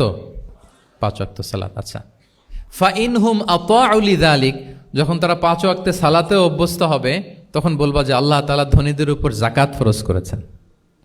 ফাইনহুম আতাউ লিযালিক, যখন ওইটা মানবে, এরপরে বলবা রমজানের রোজা ফরজ করেছেন। সুবহানাল্লাহ, সুবহানাল্লাহ, আল্লাহু আকবার। তাহলে ধাপে ধাপে দেখেন, এই যে টিচিং গাইডলাইন তিনি দিচ্ছেন ওনার ফেলো সাহাবাকে, ফেলো ক্যাম্পেনিয়নকে, যে তুমি ইয়ামানে যে একবারে সব বিধান তুমি যা জানো মনে করো না যে সবাই ওইটা মানবে। তারা জুইশ, তারা ক্রিশ্চিয়ান, একটু একটু করে তাদেরকে দাওয়াত দিতে হবে। তাহলে গ্রাজুয়ালিটি, পাঠদান পদ্ধতির একটা অন্যতম বিষয় হচ্ছে কি গ্রাজুয়ালিটি, মানে ধাপে ধাপে ধীরে ধীরে অল্প অল্প করে বোঝানো। আচ্ছা, রাসূল সাল্লাল্লাহু আলাইহি ওয়াসাল্লাম মাঝে মাঝে কোনো কথার গুরুত্ব বোঝানোর জন্য শপথ করতেন, drawing attention by making oath, শপথ করে কথার গুরুত্ব বোঝাতেন। তিনি বলতেন, ওয়াল্লাহি ইন্নী লা আস্তাগফিরুল্লাহ ওয়া আতুবু ইলাইহি ফিল ইয়াউমি আকসারা মিন ৭০ মাররা, আল্লাহর শপথ, আমি নবী প্রতিদিন ৭০ বারেরও বেশি তওবা ইস্তেগফার করি। কয়বারেরও বেশি? ৭০ বার। এই কথাটার তাওবা ইস্তেগফারের গুরুত্ব বোঝাতে যেয়ে তিনি শুরুতে বলেছেন ওয়াল্লাহি, আল্লাহর শপথ। এরকম অনেক হাদিসে পাওয়া যায়, তিনি বলেছেন ওয়াল্লাযী নাফসু মুহাম্মাদিন বিয়াদিহি, ওই সত্তার শপথ যার হাতে মুহাম্মাদের আত্মা। আবার মাঝে মাঝে বলেছেন ওয়াল্লাযী নাফসি বিয়াদিহি, ওই সত্তার শপথ যার হাতে আমার আত্মা। এভাবে বলে তিনি কথা শুরু করেছেন। যখন তিনি এরকম শপথ করতেন তখন কথার গুরুত্ব বোঝা যেত। কি বোঝা যেত? গুরুত্ব বোঝা যেত। তাহলে শপথ করে মাঝে মাঝে তিনি জিনিস বোঝাতেন। আচ্ছা, আমরা আমাদের বিভিন্ন প্রেজেন্টেশন বা লেকচার বোঝানোর জন্য অনেক মিনস ইউজ করি না? আল ওয়াসাইল তা'লিমিয়া, এটাও কিন্তু রাসূল সাল্লাল্লাহু আলাইহি ওয়াসাল্লাম করতেন। আমরা কি কি করি? আমি তো জানি না আপনাদের আইএসসিতে ক্লাসরুমগুলো কেমন, নিশ্চয়ই সেখানে হোয়াইট বোর্ডে তো আছেন। হোয়াইট বোর্ডে কি দিয়ে লেখা হয়? মার্কার। আচ্ছা, প্রেজেন্টেশন স্লাইড মাঝে মাঝে ইউজ করেন না? বা টিচার করে কি না? তো সেটা কীভাবে করে? মাইক্রো প্রজেক্টর দিয়ে করে। এগুলো হচ্ছে আল ওয়াসাইল তা'লিমিয়া। তো রাসূল সাল্লাল্লাহু আলাইহি ওয়াসাল্লামের সময় তো এই স্লাইডও ছিল না, ডিজিটাল বোর্ডও ছিল না, হোয়াইট বোর্ডও ছিল না, হ্যাঁ, মার্কার ছিল না, ওইরকম কিছু ছিল না। তো উনি কি ইউজ করতেন? উনিও চমৎকার চমৎকার কিছু মাধ্যম ইউজ করতেন, আপনারা শুনলে অবাক হবেন। আপনাদের মনোযোগ আছে তো সবার, না? আচ্ছা, আমরা দেখি যে উনি কি কি ইউজ করতেন। উনি অনেক ধরনের ভিজুয়াল ডেমনস্ট্রেশন করতেন। ভিজুয়াল ডেমনস্ট্রেশন মানে যেটা আপনি চোখ দিয়ে দেখে শিখে ফেলবেন, বুঝে যাবেন। হ্যাঁ, visual demonstration. Physical gesture use করে এটা করতেন। ফিজিক্যাল জেস্চার, অঙ্গভঙ্গি, বাংলা কি বলে? অঙ্গভঙ্গি। রাসূল সাল্লাল্লাহু আলাইহি ওয়াসাল্লাম, এটাতে তো আর কিছু আধুনিক বিজ্ঞান আইটি তো লাগতেছে না, কি বলেন? আমার হাত পা দিয়ে আমি একটা কিছু বোঝাচ্ছি। তো রাসূল সাল্লাল্লাহু আলাইহি ওয়াসাল্লাম কিন্তু এটা করতেন। একবার তিনি ইয়াতিমের রক্ষণাবেক্ষণ যারা করে তাদের মর্যাদা কত, ফজিলত কত, এটা বোঝাতে যে একবার তিনি বলতেছেন, আনা ওয়া কাফিলুল ইয়াতিমি ফিল জান্নাতি কাহাতাইন, আমি এবং এতিমের রক্ষণাবেক্ষণকারী জান্নাতে ঠিক এইভাবে থাকবো। এইভাবে থাকবো মানে খুব কাছাকাছি থাকবো। He will be my neighbour, very close neighbour. এবং বোঝাতে যে এই যে উস্তা আর সাব্বাবা, দুই আঙ্গুল এভাবে, এই আঙ্গুল থেকে এই আঙ্গুলের দূরত্ব কতটুকু? 1 মাইল নাকি কত? একেবারে কাছে। এই আঙ্গুল থেকে আঙ্গুলের তেমন কোনো দূরত্বই নাই, মানে খুব কাছে। এটা দিয়ে তিনি বুঝালেন, আমি এবং এতিমের রক্ষণাবেক্ষণকারী ঠিক এভাবে থাকবো যেভাবে এই দুটো আঙ্গুল কাছাকাছি। আল্লাহু আকবার। তাহলে এই যে ফিজিক্যাল জেস্টার ইউজ করলেন কিনা, অঙ্গভঙ্গি, এটাকে বলে ভিজুয়াল ডেমনস্ট্রেশন। কি বলে? Visual demonstration. এবং রিসার্চাররা বলতেছেন যে approximately 80% of human learning comes through the visual demonstration. মানে আইজ দিয়ে, চোখ দিয়ে আমরা আমাদের শেখার 80% শিখে ফেলি। আমাদের শিখনের অলমোস্ট 80% আমরা দেখে দেখে শিখি। তাহলে রাসূল সাল্লাল্লাহু আলাইহি ওয়াসাল্লাম ভিজুয়াল ডেমনস্ট্রেশন করলেন, আনা ওয়া কাফিলুল ইয়াতীমি ফিল জান্নাতি কাহাতাইন। আচ্ছা, আরও দেখি হাদিসে এরকম আরও পাওয়া যায়, আমরা যে মুমিনরা ভাই ভাই, বিভিন্ন হাদিসে বিভিন্ন টেক্সটে রাসূল সাল্লাল্লাহু আলাইহি ওয়াসাল্লাম বলেছেন। এটা ইসলামের একটা খুব মৌলিক কথা, আমরা সবাই জানি না? আমরা সবাই কি এই অডিটোরিয়ামে আমরা যারা বসে আমরা সবাই কি আল মুমিনু আখুল মুসলিম, একে অপরের ভাই। আমাদের মধ্যে আবার আরেকটা সমস্যা আছে, আমরা দেখা যায় যে প্রত্যেকে যেই দল করে ওই দলের এরা ভাই ভাই আর কি, এরকম। এই হাদিসের একটা নিজস্ব অর্থ বলয় আমরা করে নিয়েছি যে ভাই ভাই ঠিক আছে, বাট আমি এই দলের, সো আমরা ভাই ভাই। আচ্ছা, ওরা ওই দল, তো ওরা কি নিজেরা নিজেরা আসলে কি এই ভাই ভাই নাকি? না, যারাই কালেমা শাহাদাতে বিশ্বাসী, যারা আমাদের কেবলাকে কেবলা মানে, যারা ঈমান এনেছে, তারা সবাই আমরা কি ভাই ভাই। এই যে আমাদের ভ্রাতৃত্বের বন্ধনটা যে খুব অটুট এবং মজবুত সুদৃঢ়, এটা বোঝানোর জন্য রাসূল ইসলাম একবার বললেন আল মুমিনু লিল মুমিনি কাল বুনিয়ান, মুমিন যে ভাই ভাই, এই ভ্রাতৃত্বের বন্ধন হচ্ছে সুদৃঢ় প্রাচীরের মতো। ইয়াশুদ্দু বা'দুহু বা'দা, one side strengthening the other. একটা বড় প্রাচীর, যেমন এই বিল্ডিংটা যেমনি এই পাশ ওই পাশটাকে মজবুত করে ধরে রেখেছে, ওই পাশ যেমনি এটাকে মজবুত করে ধরে ঠায় দাঁড়িয়ে আছে বছরের পর বছর, যুগের পর যুগ। রাসূল সাল্লাল্লাহু আলাইহি ওয়াসাল্লাম বললেন মুমিন যে ভাই ভাই, তাদের সম্পর্কটা এরকম সুদৃঢ়। কতটা সুদৃঢ় এটা বলতে যে ওয়াশাব্বাকা বাইনা আসাবিহি, তিনি হাতের এই 5 আঙ্গুল, এই 5 আঙ্গুলের ভেতরে ঢুকাই দিলেন। এরকম ধরেন তো একটু সবাই, আচ্ছা ঢুকিয়ে একটু চাপ দেন, এখন ব্যাপারটা অনেক মজবুত হয়ে গেল না? হ্যাঁ, কেউ চাইলে কি সহজে ছোটাতে পারবে? না। তাহলে এই যে আরেকটা ভিজুয়াল ডেমনস্ট্রেশন পাইছেন, পেয়েছেন? ফিজিক্যাল জেস্চার, অঙ্গভঙ্গি করে তিনি বুঝাইলেন যে আমাদের ভ্রাতৃত্বটা এইরকম মজবুত, মানে ওনার কাছে যা ছিল ওইটা বুঝাতে যে তিনি এই ফিজিক্যাল জেস্চারটা নিয়েছেন যে মুমিন ভাই ভাই এবং আমাদের ভ্রাতৃত্বের বন্ধনটা ঠিক এরকম মজবুত, লাইক দিস। তাহলে এটাকে বলে ভিজুয়াল ডেমনস্ট্রেশন, যেহেতু এতে করে সাহাবারা সহজে বুঝতো, এটা দিয়ে সহজে বুঝলো। আবার মাঝে মাঝে তিনি ড্রয়িং করেছেন, আমাদের মতো ডিজিটাল সিস্টেমে ড্রয়িং করে না, এখন তো খুব ইজি। তো তিনি কীভাবে ড্রয়িং করেছেন, একবার সাহাবিদেরকে নিয়ে তিনি মরুভূমির মাঝখানে খেজুরের ডাল নিয়ে একটা স্ট্রেট লাইন, সরল রেখা আঁকলেন। খাত্তা লানা রাসূলুল্লাহ সাল্লাল্লাহু আলাইহি ওয়াসাল্লাম খাত্তান, আল্লাহ রাসূল সাল্লাল্লাহু আলাইহি ওয়াসাল্লাম মরুভূমিতে খেজুরের ডাল দিয়ে টেনে একটা স্ট্রেট লাইন, মানে সরল রেখা আঁকলেন। একে বললেন হাযা সাবিলুল্লাহ, এটা হচ্ছে আল্লাহর রাস্তা, মানে সিরাতুম মুস্তাকিম। এরপরে এই স্ট্রেট লাইন সরল রেখার ডানে বায়ে ছোট ছোট অনেকগুলো দাগ কাটলেন খেজুরের ডাল দিয়ে, আর বললেন হাযিহি সুবুলুশ শাইতান, এগুলো হচ্ছে শয়তানের রাস্তা। ফি কুল্লি সাবিলিন শাইতান, এই প্রত্যেকটা রাস্তায় একটা করে শয়তান থাকে, সে তার শয়তানি কাজের হাতছানি তোমাদের দেয়। তাহলে খেজুরের ডাল দিয়ে একটা স্ট্রেট লাইন সরল রেখা করে বললেন এটা সিরাতুম মুস্তাকিম সাবিলুল্লাহ, আর ডানে বায়ে ছোট ছোট দাগ কেটে বললেন এগুলো হচ্ছে সাবিলুশ শয়তান, ওই পথে শয়তানের হাতছানি দেয়া পথে কবু যাওয়া যাবে, বরং সিরাতুল মুস্তাকিমে থাকা লাগবে। তাহলে এই যে ভিজুয়াল ডেমনস্ট্রেশন ব্যাপারটা ক্লিয়ার হয়েছে না?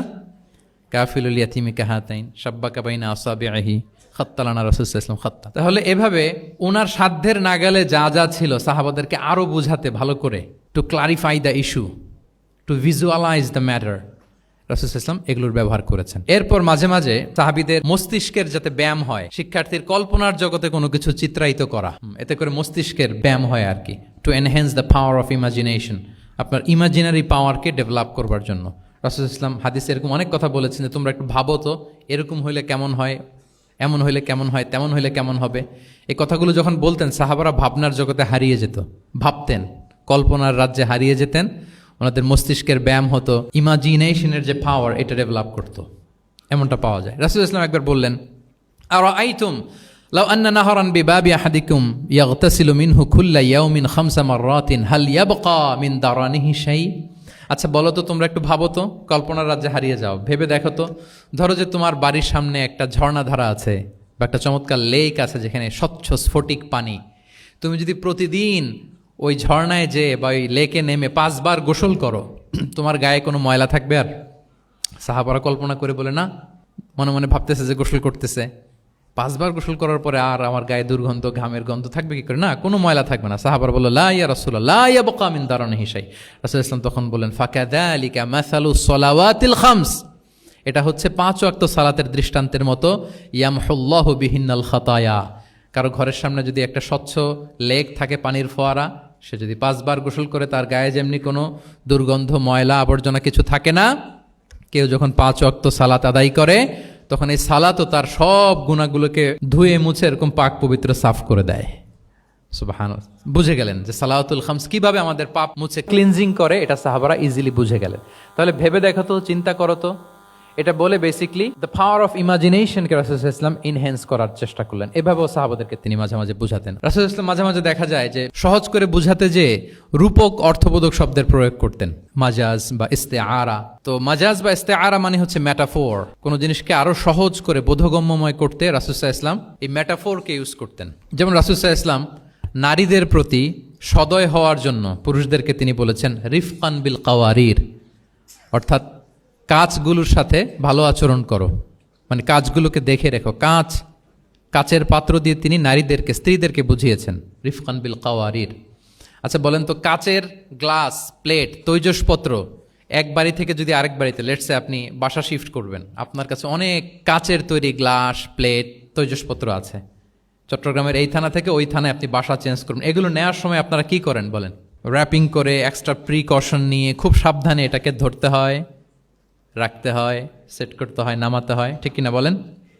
এটা বোঝাতে যে নারীদের সাথে কোমল আচরণ করো, সদয় আচরণ করো, এটা বোঝাতে যে রাসূল সাল্লাল্লাহু আলাইহি ওয়াসাল্লাম বলেছেন রিফকান বিল কাওয়ারির।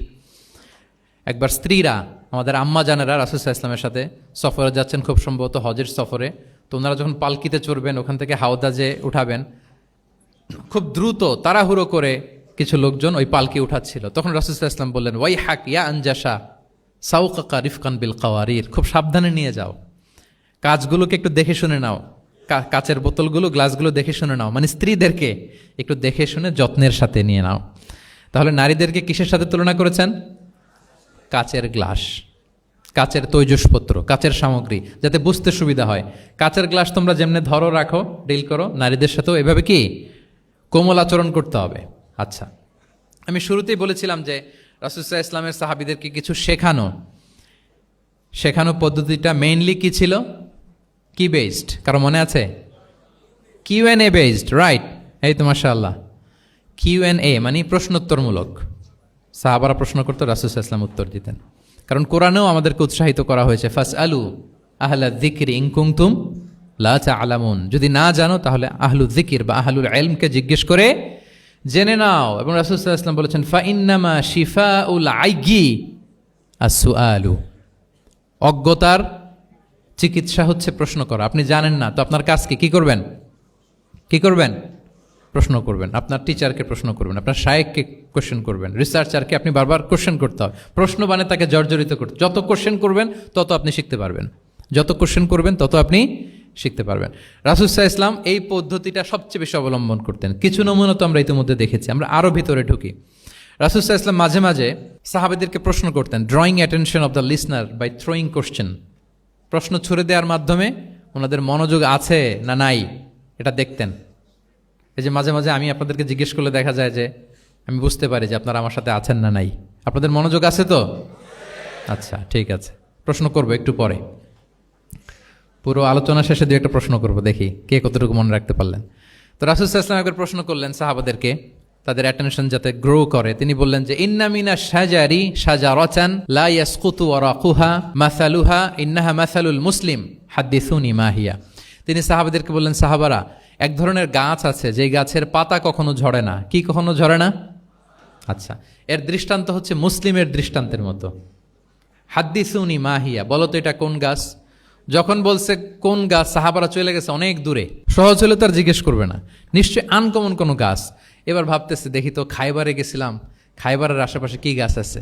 ওই যে তাবুকে ঘুরে আসলাম, তাবুকের পথিমধ্যে ক্যাকটাস, গুলমলতা, আরবের কি কি গাছ। ঘুরতে ঘুরতে সবাই দেখেছে না ওগুলোর তো পাতা ঝরে। খুঁজতে খুঁজতে সারা দুনিয়া খুঁজে ফেলতেছে সাহাবারা, কিন্তু ওনাদের নিজেদের জাতীয় গাছ যেটা, ঘরের পিছনে যে গাছের সারি সারি, যেই গাছের ফল খেয়ে ওনারা জীবন ধারণ করেন, যেটা ওনাদের সমাজ, রীতি, ঐতিহ্য, ট্র্যাডিশনের সাথে জড়িত, ওই গাছের নামে ভুলে গেছে, ওইটা মনে করতে পারতেছে। সবাই দূরে চলে গেছে। হাদিসে এসেছে ফাওয়াকা আন্না সুফি শাজারিল বাওয়াদি, দূর দূরান্তের গাছ নিয়ে ভাবতেছে, ভেবে ভেবে হয়রান, কেউ বলতে পারে না। তখন বাধ্য হয়ে রাসূল সাল্লাল্লাহু আলাইহি ওয়াসাল্লামকে বলল, ইয়া রাসূলুল্লাহ, আপনি একটু আমাদেরকে বলে দেন যে ইয়া রাসূলুল্লাহ হাদ্দিসনা মা হিয়া, এটা কোন গাছ? তখন রাসূল সাল্লাল্লাহু আলাইহি ওয়াসাল্লাম বললেন, ইন্নাহা আন-নাখলা, খেজুর গাছ। খেজুর গাছের পাতা পড়ে না, ডাল টেনেও ছিঁড়া যায় না, খুব কষ্ট। তো এটার দৃষ্টান্ত মুসলিমের দৃষ্টান্তের ন্যায়। তাহলে কোনো সাহাবারা পারলেন না। পরবর্তীতে হাদিসের যিনি বর্ণনাকারী আব্দুল্লাহ ইবনে ওমর তখন ছোট ছিলেন। বাড়িতে যাওয়ার পথে ওমর রাদিয়াল্লাহু তাআলা আনহুকে বলতেছেন যে, বাবা, আব্বা, এটা যে খেজুর গাছ আমার কিন্তু মাথায় আসছিল। তোমারে ফারুক বলেন, বলো কি, তোমার মাথায় আসছিল, তুমি বললে না কেন? তো উনি বলে নাই কারণ সিনিয়র সাহাবারা পারতেছে না, বাপ চাচারা কেউ পারে না, আমি ছোট মানুষ বইলে আবার কোন বিপদে পড়ি, বিনয়ী মানুষ, উনি আর বলেন নাই, লাজুকতাও কাজ করতেছিল। তোমারে ফারুক বললেন, যদি আজকে তুমি এটার উত্তর নবীর সামনে দিতে পারতা, আমার বুকটা এত বড় হয়ে যেত নবীর সামনে। লাল কপাল বিশিষ্ট উঁট পেলে আরবরা যত খুশি হয়, আজকে আমি তার চেয়েও বেশি খুশি হয়ে যেতাম। তাহলে ওমরে ফারুক রাদিয়াল্লাহু তাআলা আনহু, ওনার ছেলে আব্দুল্লাহ ইবনে ওমর, উনি এটার উত্তর ধরতে পারছেন, কিন্তু উনি বলেন নাই। তাহলে দেখেন রাসূল সাল্লাল্লাহু আলাইহি ওয়াসাল্লাম এরকম কোশ্চেন করতেন, কোশ্চেন করে তারপরে উত্তরটা বলতেন, এতে আর মানুষ ভুলে না। বাংলা একটা কথা আছে যে, শিখেছ কোথায়, ঠেকেছি যেথায়। জিজ্ঞেস করছে, পারি না, মনে আসে না, হঠাৎ করে যখন উত্তরটা বলে, এইটা যেরকম মনে থাকে আজীবন, অন্য কিছু থাকবে না। একটু যদি ঠেকে ঠেকে পারতেছি না, বুঝতেছি না, এরপর যখন বুঝায় দেওয়া হয়, ভালো করে শিখে নেই, এইটা আজীবন মনে থাকে ব্রেইনে। এই পদ্ধতিটা রাসূল সাল্লাল্লাহু আলাইহি ওয়াসাল্লাম অবলম্বন করতেন। প্রশ্ন করে অপারক করে দিতেন, কেউ পারে না, এরপর রাসূল সাল্লাল্লাহু আলাইহি ওয়াসাল্লাম বুঝিয়ে বলতেন, সবার একেবারে ব্রেইনের মধ্যে, মস্তিষ্কে এটা গেঁথে যেত। তাহলে প্রশ্ন ছুটতেন। আচ্ছা, এরকম অনেক হাদিস আপনারা পাবেন রাসূল সাল্লাল্লাহু আলাইহি ওয়াসাল্লাম প্রশ্ন করে তারপরে উত্তর দিয়েছেন। আতাদরুনা মাল গীবা, তোমরা কি জানো গীবত কি? সাহাবারা বলে, আল্লাহ আল্লাহ রাসূল ভালো জানেন। যিকরাকা আখাকা বিমা ইয়াকরা, বলে দিলেন। আতাদরুনা মানিল মুফলিস, তোমরা কি জানো মুফলিস কে? এইভাবে প্রশ্ন করতে করতে সাহাবাদেরকে শিখাতেন। আচ্ছা, আল্লাহ রাসূল সাল্লাল্লাহু আলাইহি ওয়াসাল্লামের আরেকটা অভ্যেস ছিল, প্রশ্নের পিঠে প্রশ্ন ছুড়ে দেওয়া। মানে কোনো সাহাবী যদি প্রশ্ন করতো, রাসূল সাল্লাল্লাহু আলাইহি ওয়াসাল্লাম তো উত্তর দিয়ে জানিয়ে দিতেন। মাঝে মাঝে জানিয়ে না দিয়ে প্রশ্নের পিঠে আবার উনি কি করতেন? প্রশ্ন ছুড়ে দিতেন। এটাও পাওয়া যায়। আচ্ছা, এক সাহাবী এসে বলল, ইয়া রাসূলুল্লাহ মাতা সাআ, হে নবী, কিয়ামত কখন হবে? রাসূল সাল্লাল্লাহু আলাইহি ওয়াসাল্লাম কখন হবে উত্তর না দিয়ে প্রশ্ন করলেন, ওয়া মাযা আ'দাত্তা লাহা, কিয়ামতের তোমার কি প্রিপারেশন, আগে ওইটা বলো। কিয়ামত কবে হবে জানার জন্য এত ব্যতিব্যস্ত, আগে বলো হোয়াটস ইউর প্রিপারেশন ফর কিয়ামা, তোমার কি প্রস্তুতি? তাইলে আরেকটা প্রশ্ন। প্রশ্নের বিপরীতে উনি উত্তর না দিয়ে উনি আবার কি করলেন? সবাই বলুন তো, উনি আবার কি করলেন? উনি নিজে আবার প্রশ্ন করলেন। তুমি জিজ্ঞেস করলে কিয়ামত কবে, তুমি বলো কিয়ামতের প্রিপারেশন কি নিছো বলো। তো সে বলে যে, লা শাই ইয়া রাসূলুল্লাহ, আমার কোনো প্রিপারেশন নাই, ইল্লা আন্নী উহিব্বুল্লাহ ওয়া রাসূলা, শুধু একটা জিনিসই আছে যে আমি আল্লাহ এবং আল্লাহর রাসূলকে ভালোবাসি। রাসূল সাল্লাল্লাহু আলাইহি ওয়াসাল্লাম বললেন, আনতা মা আমান আহবাবতা, তুমি যাদেরকে ভালোবাসো তাদের সাথেই জান্নাতে থাকবে। আল্লাহ আল্লাহ রাসূলকে ভালোবাসো, তাদের সাথে তুমি কই থাকবে? জান্নাতে থাকবে। তাহলে প্রশ্নের পিঠে প্রশ্ন ছুড়ে দেওয়া। এরপর একই প্রশ্নের জবাবে ভিন্ন ভিন্ন জনকে ভিন্ন ভিন্ন উত্তর দিয়েছেন রাসূল সাল্লাল্লাহু আলাইহি ওয়াসাল্লাম। এটাকে এডুকেশনের ভাষায় বলে পার্সোনালাইজেশন। কি বলে? মানে যার যেটা লাগবে। শিক্ষক ভালো বুঝে, কয়েকটা ক্লাস নিলে উনি বুঝে ফেলে যে কার রিসিভিং ক্যাপাসিটি কতদূর, কার কোনটাতে ঘাটতি, কার কোনটাতে সমস্যা। একজন আদর্শ শিক্ষক, একজন চৌকস শিক্ষক, তিনি খুব সহজে এটা ধরে ফেলেন। তো রাসূল সাল্লাল্লাহু আলাইহি ওয়াসাল্লাম he was a very good observer. তিনি বুঝে ফেলতেন যে কার কোনটায় ঘাটতি, ফলে একই প্রশ্নের উত্তর উনি এক একজনকে এক একভাবে দিতেন। কেন? Based on the need of the addressee, যার যেটা দরকার ওইটার উপর গুরুত্ব আরোপ করে, যার যেটাতে ঘাটতি আছে সেটাতে গুরুত্ব আরোপ করে তিনি এক একজনকে কি করতেন? এক এক রকম উত্তর। অনেক সাহাবারা এরকম প্রশ্ন করেছেন যে, আইয়ুল আ'মালি আফদাল ইয়া রাসূলুল্লাহ, সবচেয়ে শ্রেষ্ঠ আমল কোনটা? তিনি এক একজনকে এক একটা বলেছেন। কখনো বলেছেন যে আল্লাহর উপর ঈমান আনা, আল ঈমানু বিল্লাহি ওয়াহদা। কাউকে বলেছেন যে আল জিহাদ ফি সাবিলিল্লাহ, কাউকে বলেছেন আস-সালাতু ফি ওয়াক্তিহা, অন টাইমে সালাত পড়া। তার মানে যার যেটাতে ঘাটতি ছিল। কাউকে বলেছেন বিররুল ওয়ালিদাইন, কারণ তিনি দেখেছেন তার সাথে তার মা বাবার সম্পর্কে একটু ঘাটতি আছে, তারা এটা বলি, কারণ সবগুলোই ভালো কাজ, সবগুলোই কি ভালো কাজ। তাহলে যার যেটাতে ঘাটতি আছে সেটাতে গুরুত্ব আরোপ করা, এটা রাসূল সাল্লাল্লাহু আলাইহি ওয়াসাল্লাম করেছেন। মাঝে মাঝে রাসূল সাল্লাল্লাহু আলাইহি ওয়াসাল্লাম সাহাবীদেরকে, মানে শিক্ষার্থীদেরকে উত্তর জানার জন্য ব্যাপকভাবে আগ্রহী করে তুলতেন। হ্যাঁ, এটা আরবিতে বলে তাশওয়ীকুস সামিঈন ইলা মা'রিফাতিল জাওয়াব, উত্তর শোনানোর জন্য আগ্রহী করে তোলা। সেক্ষেত্রে মাঝে মাঝে তিনি একটা দুটো শব্দ ইউজ করতেন। কিরকম? যেমন আওয়ালা আদুল্লুকুম, অথবা আলা উখবিরুকুম, আমি কি তোমাদের বলবো না? এটা বললে সাহাবারা বলতেন, বলেন বলেন ইয়া রাসূলুল্লাহ, অবশ্যই বলবেন, বালা ইয়া রাসূলুল্লাহ। আওয়ালা উখবিরুকুম, আমি কি তোমাদের জানিয়ে দিব না? সাহাবারা বলতেন, ইয়া রাসূলুল্লাহ, অবশ্যই আপনি আমাদের জানিয়ে দিবেন। যেমন তিনি বললেন যে কেউ জান্নাতে যাবে না মুমিন হওয়া ছাড়া, কেউ ইমানদার হতে পারবে না যতক্ষণ না একে অপরকে তোমরা ভালো না বাসো। তাহলে তো এটা গুরুত্বপূর্ণ বিষয়। একে অপরকে ভালো না বাসলে নাকি মুমিনই হওয়া যাবে না, আর মুমিন না হলে তো জান্নাতেই যাওয়া যাবে না। তখন রাসূল ইসলাম বললেন, আওয়ালা আদুল্লুকুম আলা শাইইন ইযা ফাআলতুমুহু তাহাবাবতুম, আমি কি তোমাদেরকে বলবো না এমন একটা আমলের কথা যেটা করলে তোমাদের পারস্পরিক হৃদ্যতা বাড়বে, ভালোবাসা বাড়বে? তখন তিনি বললেন, সেটা কি? আফশুস সালাম বাইনাকুম, তোমাদের মাঝে ব্যাপক সালামের প্রসারণ করো, সালামের প্রসার করো, একে অপরকে বেশি বেশি সালাম দাও। ব্যাপারটাকে এইভাবে প্রেজেন্ট না করে উনি যদি বলতেন সাহাবারা বেশি বেশি সালাম দিও, এটা সওয়াবের কাজ অনেক।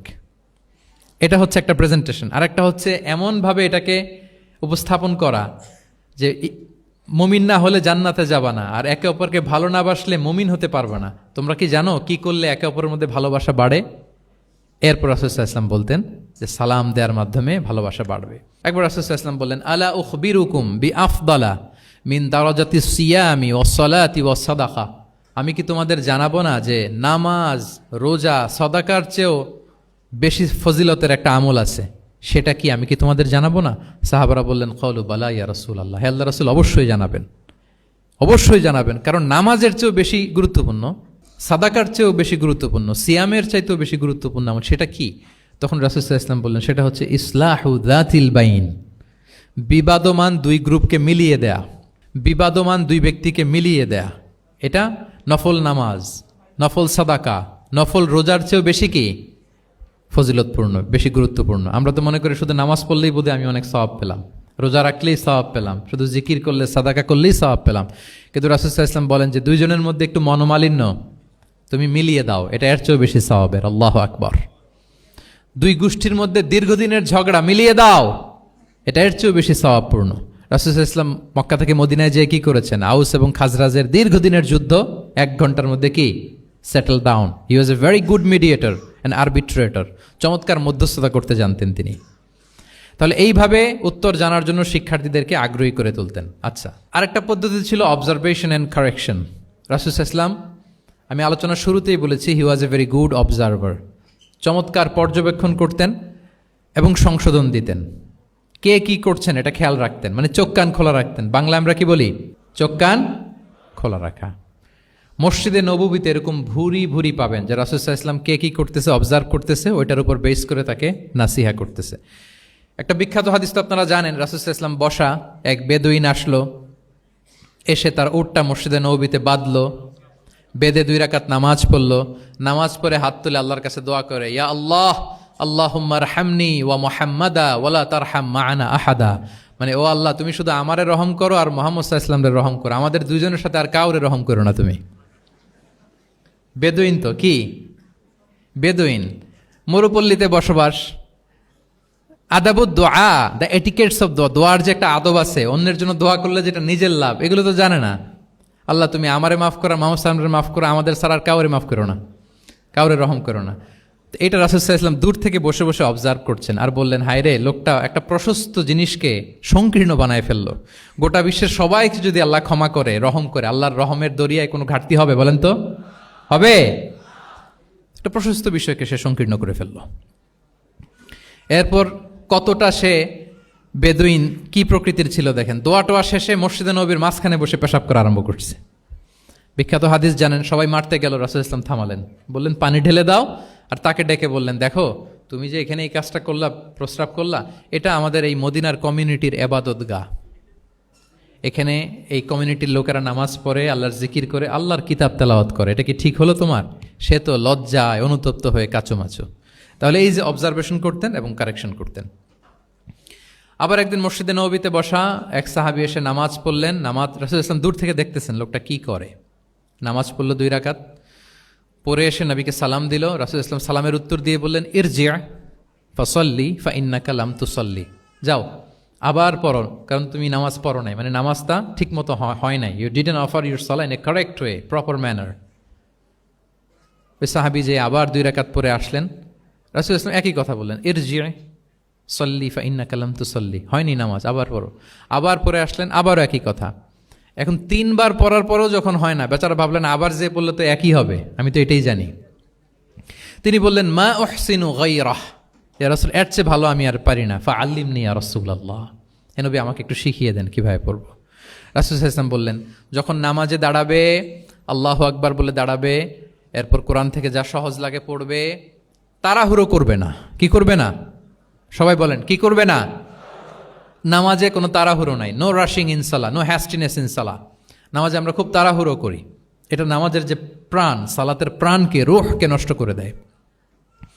যখন রুকুতে যাবে স্ট্রেইট ফরওয়ার্ড রুকু করবে, হাত্তা তাতমা ইন্না রাকিআন। রাসূল সাল্লাল্লাহু আলাইহি ওয়াসাল্লামের রুকুর পিঠটা ছিল একেবারে স্ট্রেইট, এই টেবিলটা যেরকম স্ট্রেইট এরকম স্ট্রেইট। লাউ সাব্বা আলাইহিল মা লাস্তাকার, পানি ভর্তি একটা বোতল যদি রাসূল সাল্লাল্লাহু আলাইহি ওয়াসাল্লামের রুকু দেয়া পিঠের উপর রাখতো, পানিটাও পড়তো না, বোতলটাও পড়তো না, স্ট্রেইট। এরকম উদাহরণ দিয়ে সাহাবারা বলতেন যে এত স্ট্রেইট রুকুর পিঠ যে পানি ভর্তি গ্লাস রাখলে পানিটাও কাঁপবে না, বোতলটাও পড়বে না। রাসূল সাল্লাল্লাহু আলাইহি ওয়াসাল্লাম বলতেন সবচেয়ে বড় চোর যারা নামাজে চুরি করে। সাহাবারা বললেন এটা আবার কিভাবে? তিনি বললেন লা ইউতিম্মু রুকুআহু ওয়া সুজুদাহ, তারা নামাজের চোর যারা রুকু সেজদা ঠিক মতো করে না। তো বললেন যে রুকু থেকে আবার স্ট্রেট হয়ে দাঁড়াবে, যখন সিজদায় যাবে ইতমিনানের সাথে, উইথ রিল্যাক্সেশন। নামাজের মধ্যে কি থাকবে? রিল্যাক্সেশন থাকবে। যখন বললেন যে এই এক রাকাত যেমনি তোমাকে শিখালাম সব নামাজ তুমি এইভাবে পড়বা, উইথ রিল্যাক্সেশন, নো রাশিং, তখন সাহাবী শিখে গেলেন। তাহলে এই যে অবজারভেশন অ্যান্ড কারেকশন, দেখতেন হোয়াটস গোয়িং অন অ্যারাউন্ড, কি হচ্ছে, ভুল হলেই শুধরে দিতেন। হজের দিন উনি ওটের সামনে বসা, পেছনে ফদল ইবনে আব্বাস রাদিয়াল্লাহু তাআলা আনহু, আব্দুল্লাহ ইবনে আব্বাসের ভাই, রাসূল সাল্লাল্লাহু আলাইহি ওয়াসাল্লামের কাজিন, রাসূল সাল্লাল্লাহু আলাইহি ওয়াসাল্লামের কি কাজিন। তো রাসূল সাল্লাল্লাহু আলাইহি ওয়াসাল্লাম বিভিন্ন মাসআলার উত্তর দিচ্ছেন। কি করতেছেন? মাসআলার উত্তর দিচ্ছেন। রাসূল সাল্লাল্লাহু আলাইহি ওয়াসাল্লাম হজ করেছিলেন কয়টা বলেন তো দেখি, কে জানে? হ্যাঁ, মাত্র একটা করছে। ঠিকঠাক আছে তো উত্তর? সবাই বলেন কয়টা হজ করেছিলেন? হ্যাঁ, আসলে রাসূল সাল্লাল্লাহু আলাইহি ওয়াসাল্লাম কেবলমাত্র জীবনে কয়টা হজ করেছেন? একটা হজ করেছেন, 4টা উমরা করেছেন। আচ্ছা, এবার যেহেতু একটা হজ করেছেন, মানুষের অনেক ভুল হয়ে যাওয়া তো খুব স্বাভাবিক, কি বলেন? স্বাভাবিক না? স্বাভাবিক। ফলে 10 জিল হজ, যেটা ভেরি হ্যাকটিক ডে, একদিনে অনেক কাজ করতে হয়, 5টা কাজ। জামরায় স্টোনিং করতে হয়, পাথর মারো, স্লটার করো, প্রাণী জবাই করো, মাথার চুল ফেলে দাও, আবার চলে যায় মক্কায়, ফরজ তাওয়াফ করো, সাই করো, ফিরে আসো। তো এই যে 5টার সিকোয়েন্স অনেকে রাখতে পারে না, ভুল করে ফেলে। এখন 1400 বছর পরে মুআল্লিমরা এত তালিমের পরেও আমরা ভুল করে ফেলি। তাহলে ওই সময় কি হয়েছিল বলেন? এটা ছিল প্রথম হজ। তো রাসূল সাল্লাল্লাহু আলাইহি ওয়াসাল্লাম জানেন আজকে তো অনেক ভুল করবে, তিনি আকাবা, মিনার পাশে আকাবার এখানে হেল্পলাইন সার্ভিস চালু করছেন, মানে নিজে দাঁড়ায় আছেন, দেখি কার কি ভুল হয় জিজ্ঞেস করলে মাসালা বলে দেব। সুবহানাল্লাহ। তো এসে একজন বলে যে ইয়া রাসূলুল্লাহ, আমি তো ওই আগে কুরবানি পরে চুল কাটা, আমি আগে চুল কেটে ফেলছি। রাসূল সাল্লাল্লাহু আলাইহি ওয়াসাল্লাম বলে ইফআল ওয়ালা হারাজ, ওকে কোনো সমস্যা নেই, যাও। আরেকজন এসে বলে আমি তো আগে এটা করছি। ওই দিন যাই নবীকে জিজ্ঞেস করা হয়েছে, নবী সাল্লাল্লাহু আলাইহি ওয়াসাল্লাম ফ্লেক্সিবিলিটি দিয়ে দিয়েছেন, বলে করো, অসুবিধা নাই। তো ওই যে দাঁড়িয়ে তিনি মাসালা বলতেছেন, পেছনে ছিল ফদল ইবনে আব্বাস, ছোট ছোট সাহাবী, তরুণ। তো খাসাআম গোত্রের এক নারী আসছিল একটা মাসালা জিজ্ঞেস করতে, and she was a very beautiful lady, বেশ সুন্দরী ছিল। তো এসে রাসূল সাল্লাল্লাহু আলাইহি ওয়াসাল্লামকে যখন প্রশ্ন করতেছে, ফদল ইবনে আব্বাস ওই নারীর দিকে তাকায় আছে, এবং ওই নারীও ফদল ইবনে আব্বাসের দিকে তাকায় আছে। রাসূল সাল্লাল্লাহু আলাইহি ওয়াসাল্লাম উত্তরও দিচ্ছেন, আবার খেয়াল করতেছেন যে চোখাচোখি হয়ে যাচ্ছে। যখনই তিনি অবজার্ভ করলেন যে ফদল ইজ ক্রসিং দ্য লিমিট, একবার চোখ পড়তে পারে তারপর তো নামিয়ে ফেলতে হবে, সে যখন তাকিয়ে আছে, নারীও তাকিয়ে আছে, তখন রাসূল সাল্লাল্লাহু আলাইহি ওয়াসাল্লাম কি করলেন? ওয়াজআলান নবী সাল্লাল্লাহু আলাইহি ওয়াসাল্লাম ইয়াসরিফু ওয়াজহাল ফদলি ইলা শিক্কিল আখার, সাথে সাথে ফদলকে বললেন, ফদল ওইদিকে না, এইদিকে তাকাও। এটা সরাসরি হাদিসের অনুবাদ করে শোনাচ্ছি, আমার পক্ষ থেকে না, এবং বুখারীর হাদিস। ফাজআলা ইয়াসরিফু ওয়াজহাল ফদলি, ফদল ইবনে আব্বাসের চেহারাটা রাসূল সাল্লাল্লাহু আলাইহি ওয়াসাল্লাম ঘুরিয়ে ফেললেন যে ফদল ওইদিকে তাকানো যাবে না, এদিকে তাকাও। ফদল রাদিয়াল্লাহু তাআলা আনহু নিজেকে সামলে নিলেন। এই যে this is the point, observation. এটা কি বলে? Observation and correction. রাসূল সাল্লাল্লাহু আলাইহি ওয়াসাল্লাম he was a very good observer, what's going on around, কি চলতেছে সব দিকে চোখ কান খোলা। বাংলায় কি বলে? বাংলায় বললে বুঝবেন ভালো, চোখ কান খোলা রাখতে হবে। তো রাসূল সাল্লাল্লাহু আলাইহি ওয়াসাল্লাম খেয়াল করলেন এবং ওনার চেহারা ঘুরিয়ে দিলেন। এভাবে তিনি কেউ ভুল করলে শুধরে দিতেন। এবং শুধরে দেওয়ার আরেকটা নিয়ম রাসূল সাল্লাল্লাহু আলাইহি ওয়াসাল্লাম, আল্লাহু আকবার, অনেক পয়েন্টস এখানে, যে কিভাবে তিনি অন্যের ভুল শুধরাতেন। কিভাবে ভুল শুধরাতেন? আমরা কিভাবে ভুল শুধরাই? বাংলাদেশের যে টেন্ডেন্সি, কেউ ভুল করলে আর মাইক্রোফোন যদি পাই যে মাহফিলে, এইবার তো পাইছি ওই বেটারে, ও কাফের, ওর দাদা কাফের, ওর 14 গোষ্ঠী কাফের, ও মারা যাওয়ার পরে যেখানে কবর দিবে ওই কবরের উপর যে ঘাস উঠবে, ওই ঘাস যে গরু খাবে, ওই গরুর দুধ যে খাবে ও কাফের। আমি জাস্ট সিনারিওটা আপনাদের সাথে শেয়ার করি যে নিয়ম হচ্ছে কি। লেটস সে আমার একজন কো স্পিকার কোনো কিছু একটা ভুল করে ফেলছে, তার জানা নাও থাকতে পারে, আবার আমারও একটা জিনিস জানা নাও থাকতে পারে, কেউ ভুল করলে শুধরানোর নিয়ম হচ্ছে সে যে ভুলটা করলো এটা যে ভুল এটা জানানো, যে অনেকে এরকম এরকম বলে আসলে এটা ঠিক না, বরং ঠিক হচ্ছে এটা এবং এর পক্ষে দলিল হচ্ছে এটা, জাস্ট এটা বলে দেওয়া। এটা যদি বলে দেয় তাহলে কি হবে, যখন ওই যে ভুল করছে সে যখন শুনবে, তার নাম তো আর বলা হয় নাই, সে তো বুঝে যাবে এটা তো আমি ভুলটা করছি, ফলে আমি শুধরে গেলাম, ওই লোক শুধরে যাবে, আর বাকি যারা লিসেনার শ্রোতা তারা সবাই সতর্ক হয়ে যাবে। তাইলে যেটা উদ্দেশ্য ছিল কাউকে শুধরানো, ওটা হয়ে গেছে না? কারো নাম নেওয়া প্রয়োজন হয়েছে? বলেন তো। রাসূল সাল্লাল্লাহু আলাইহি ওয়াসাল্লাম যখন কাউকে কারেক্ট করতেন তখন কখনো কারো নাম ধরে শুধরাতেন না, কারেক্ট করতেন না। আল্লাহু আকবার। নাম ধরে শুধরাতেন না, পাছে না সে লজ্জা পেয়ে যায়, পাছে না সে বিব্রত হয় মানুষের সামনে। সুবহানাল্লাহ। অন্যের রাইটস, অন্যের ব্যক্তিত্বের ব্যাপারে কতটা মর্যাদাশীল ছিলেন। কারণ কারো নাম ধরে তো আমার শুধরানোর দরকার নাই, এটা যে ভুল সোসাইটিকে এটা জানালেই হবে। তাহলে যে ভুল করছে সে শুধরে গেল, বাকিরা সতর্ক হয়ে গেল, ঠিক না? আচ্ছা, 3 সাহাবী মিলে একবার ভাবলো রাসূল সাল্লাল্লাহু আলাইহি ওয়াসাল্লাম বাড়িতে কি কি আমল করে, আমরা একটু আম্মাজানদের জিজ্ঞেস করি, তাহলে আমরাও আমাদের আমল একটু বাড়াবো। যে জিজ্ঞেস করলো যে আম্মাজানরা একটু বলেন তো উনি বাসায় কি কি ইবাদত করে, কতটুকু কোরআন পড়ে, তাহাজ্জুদ কেমনে পড়ে। আম্মাজানরা বর্ণনা দিলেন। বর্ণনা শোনার পরে কান্নাহুম তাকাল্লুহা, ওনাদের কাছে একটু কম মনে হইলো, মানে অনেক এক্সপেকটেশন নিয়ে আসছিল। তারা ভাবছিল মানে রাতে ঘুমাই না, সারা রাত তাহাজ্জুদ আর কান্নাকাটি করে রাসূল সাল্লাল্লাহু আলাইহি ওয়াসাল্লাম কাটায় দেয়, তাদের এরকম একটা ধারণা ছিল। কিন্তু এসে শুনে যে না, আসার পরে নাকি ঘুমোতে যায়, অনেকক্ষণ ঘুমিয়ে সেই মাঝরাতে নাকি ওঠে। যা যা বর্ণনা শুনলো কান্নাহুম তাকাল্লুহা, এদের কাছে একটু কম মনে হলো। তো একজন বলতেছে আরে কম না, আইনা নাহনু মিন রাসূলিল্লাহ, কোথায় আল্লাহ রাসূল আর কোথায় আমরা। গফির লাহু মা তাকাদ্দামা মিন যামবিহি ওয়া মা তাআখার, ওনার তো আগের পরের সব গুনাহই মাফ। আদতে তো গুনাহই নাই, নবীরা তো মাসুম। তো ওনার সাথে কি আমাদের তুলনা, আমাদের এত কম করলে হবে না, তো কি করতে হবে? একজন বলে যে আজকে থেকে আমি আর ঘুমাবোই না সারা রাত তাহাজ্জুদ পড়বো। আচ্ছা, আরেকজন বলে আমি আর না খেয়ে মানে রোজা ছাড়া থাকবো না, আমি সাওমে ভিসাল করব, সারা বছর রোজা রাখবো, যা করে আল্লাহ, রোজা থামাবো না, আমি রেগুলার রোজা রেখেই যাব। আচ্ছা, আরেকজন বলে আমি আর আমার স্ত্রীদের কাছেই যাব না, আমি সন্ন্যাসী জীবন নিয়ে নিলাম, আমি সন্ন্যাসী থাকবো, স্ত্রীদের সাথে মেলামেশাতে এই আমি যাব না, আমি এটা থেকে বিরত থাকবো। এই কথা যখন রাসূল সাল্লাল্লাহু আলাইহি ওয়াসাল্লামের কানে গেল, রাসূল সাল্লাল্লাহু আলাইহি ওয়াসাল্লাম রেগে গেলেন। রেগে গিয়ে সাহাবীদেরকে জড়ো করলেন। জড়ো করে তিনি বলতে আরম্ভ করলেন, আনতুমুল্লাযীনা কুলতুম কাযা ওয়া কাযা, আচ্ছা তোমাদের মধ্যে কে কে নাকি এরকম এরকম বলছে।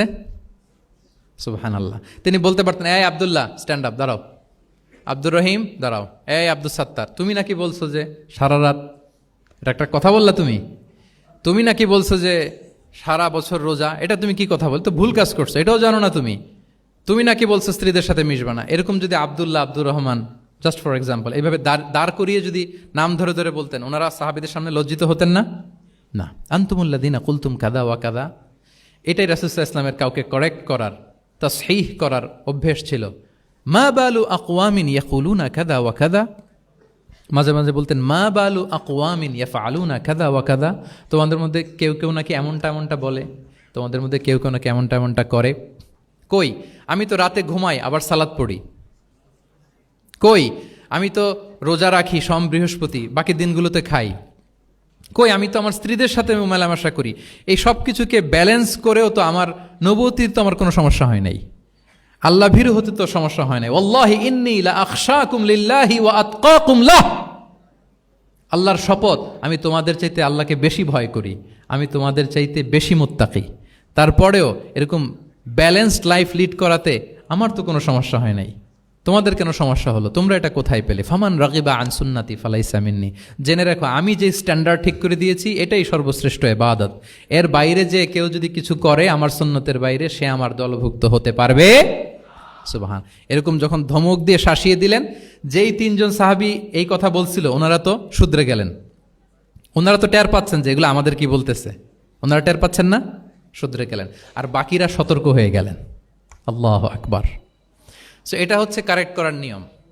এখন আমরা কি করি, কেউ একটা ভুল করলে তখন তাকে ধরি, তার 14 পুরুষ নিয়ে কথা বলি, তার ব্যাপারে যদি আমার কোনো তিক্ত অভিজ্ঞতা থাকে, ঝাল মেটানোর একটা সুযোগ পেলাম, আমি ঝাল মেটাই, তাকে ছোট করি, হেয় করি, হেন কোনো কথা নাই যে আমি বলি না। একটাও কি রাসূল সাল্লাল্লাহু আলাইহি ওয়াসাল্লামের সুন্নাহর মধ্যে পড়ে বলেন তো? না। তাহলে মন গড়া পদ্ধতিতে আমরা কাউকে সংশোধন করতে চাচ্ছি না, আর এইভাবে করলে সংশোধন হবেও না, সে মানবিক কারণেই তার ইগোইস্টিক প্রবলেম চলে আসবে যে সে আমাকে ছোট করলো, আমার নাম ধরে সে এত মানুষের সামনে অপমান করলো, সে হয়তো শুধরানোর যে রাস্তাটা ছিল ওইটাও বন্ধ হয়ে গেল। ঠিক কিনা বলেন? তাহলে রাসূল সাল্লাল্লাহু আলাইহি ওয়াসাল্লাম এভাবে শুধরাতেন। আর তামিম ফি তাসওয়িবিল আখতা, কারো ভুল শুধরাতে গেলে ইন জেনারেলি শুধরাতেন, যাদের শুধরানোর তারা শুধরে যেত, বাকিরা সতর্ক হয়ে যেত। আচ্ছা, আরেকটা পদ্ধতি ছিল ক্লিয়ার মিসকনসেপশন। কারো মিসকনসেপশন থাকলে রাসূল সাল্লাল্লাহু আলাইহি ওয়াসাল্লাম এটা ক্লিয়ার করে দিতেন। এক সাহাবী মনে করতেন ভালো জামা পরলে বুঝি অহংকার হয়। তিনি খুব সুন্দর ছিলেন দেখতে, খুব ভালো পোশাক পরিচ্ছদ পরতে পছন্দ করতেন। তিনি একবার বললেন, ইয়া রাসূলুল্লাহ, ভালো পোশাক পরলে কি অহংকার হয়? রাসূল সাল্লাল্লাহু আলাইহি ওয়াসাল্লাম বললেন, না। ইয়া রাসূলুল্লাহ, আমি ভালো জুতা পরতে পছন্দ করি, এটা কি অহংকার হয়? না, এটা অহংকার হয় না। আমি মানুষকে খুব খাওয়াতে পছন্দ করি এবং আমি চাই আমার চেয়ে যেন কেউ এটা এই কাজে আগাতে না পারে, আমিই খাওয়াবো, এটা কি অহংকার? রাসূল ইসলাম বললেন, না, এটা অহংকার না। অহংকার হচ্ছে আল কিবরু বাতারুল হাক্কি ওয়া গামতুন নাস। অহংকার হচ্ছে সত্যকে প্রত্যাখ্যান করা আর মানুষকে তুচ্ছ-তাচ্ছিল্য করা। সুবহানাল্লাহ।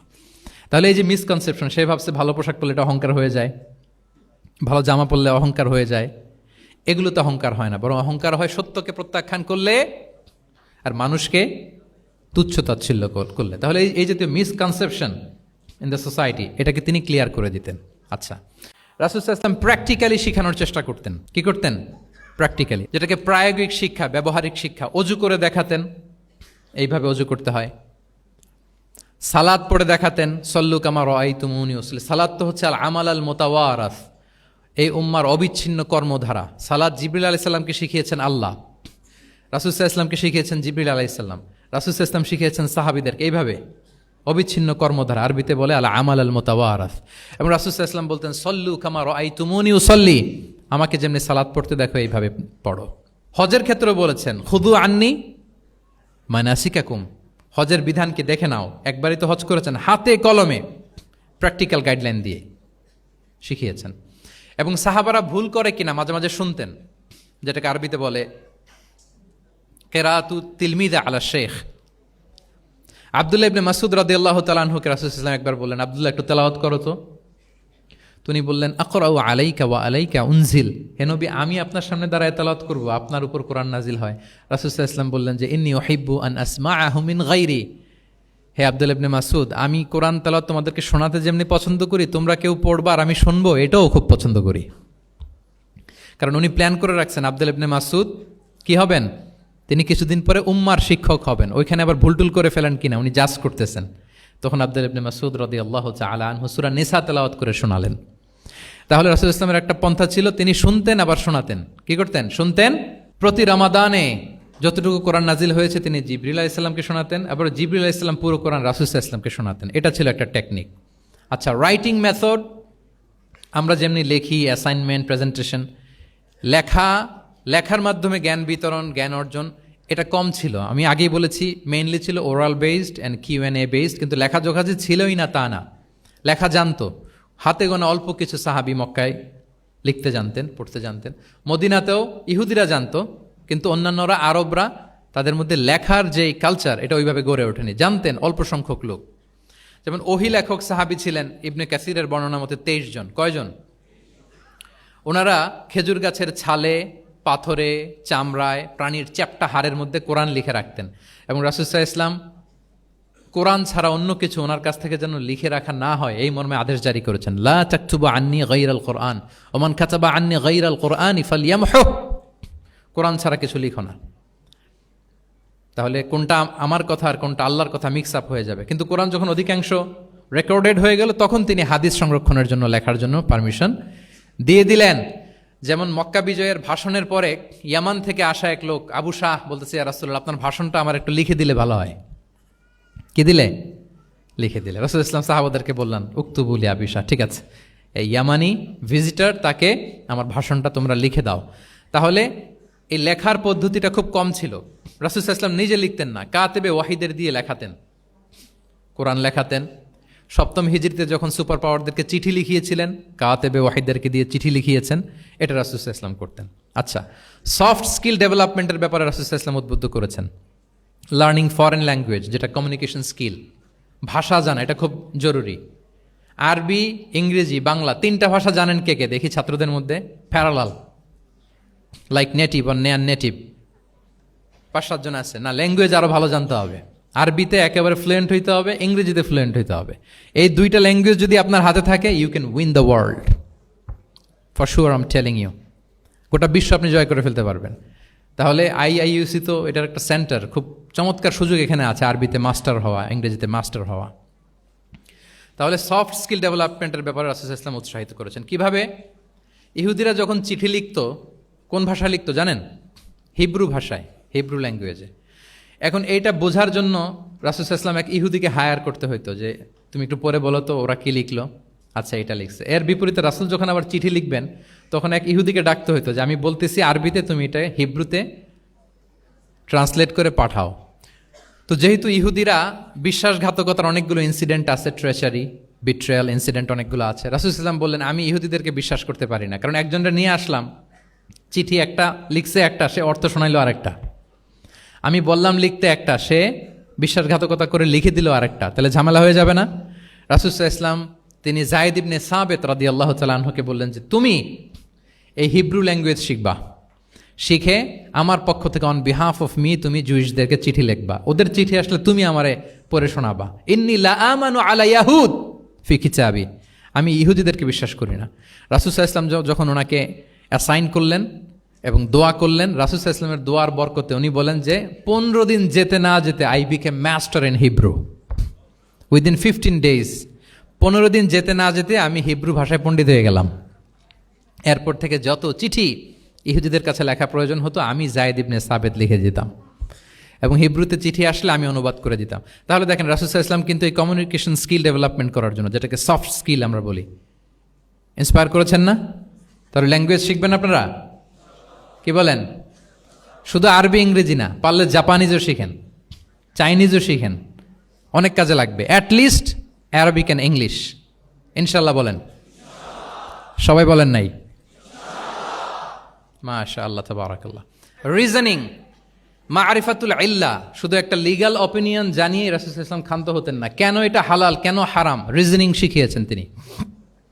এটা দীর্ঘ আলোচনা, ফিকহের আলোচনা, ওইদিকে যাব না, জাস্ট বলে রাখলাম পয়েন্টগুলো।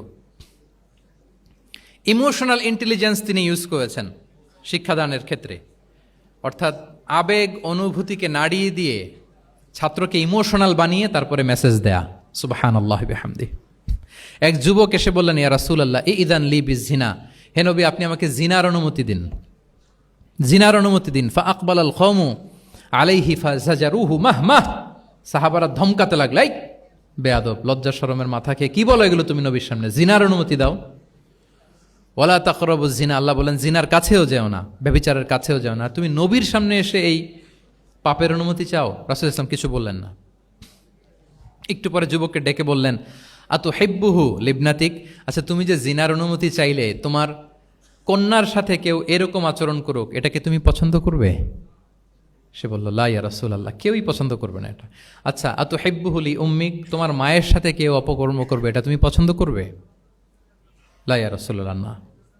আতুহিব্বুহু লি উখতিক, তোমার বোনের সাথে কেউ এই কাজ করবে, তুমি পছন্দ করবে? সে বলে না। ঠিক তখন রাসূল সাল্লাল্লাহু আলাইহি ওয়াসাল্লাম বললেন, তুমি যে এই কাজের অনুমতি চাইলে, যার সাথে তুমি জিনায় লিপ্ত হবে, সে তো কারো না কারো মা, কারো না কারো বোন, কারো না কারো আদরের কন্যা, তাহলে কিভাবে তুমি এটা করতে চাও? যুবক লজ্জিত হয়ে গেল। এত লজ্জিত হলো, রাবি বলতেছে ফালাম ইয়াকুন বা'দা যালিকাল ফাতা ইয়ালতাফিতু ইলা শাই, ওই রাবি বলতেছে এরপরে কোনোদিন এই যুবকরা ডানে বায়ে তাকাতেও দেখি নাই, স্ট্রেইট হাঁটতো। সুবহানাল্লাহ। রাসূল ইসলাম দোয়া করেছিলেন তার জন্য, আল্লাহুম্মা গফির যামবাহ ওয়া তাহহির কলবাহ ওয়া হাসসিন ফারজাহ, আল্লাহ তুমি তার গুনাহ মোচন করো, পাপ মোচন করো, আল্লাহ তুমি তার অন্তরকে পরিশুদ্ধ করো, আল্লাহ তুমি তার চরিত্রকে নিষ্কলুষ করে দাও।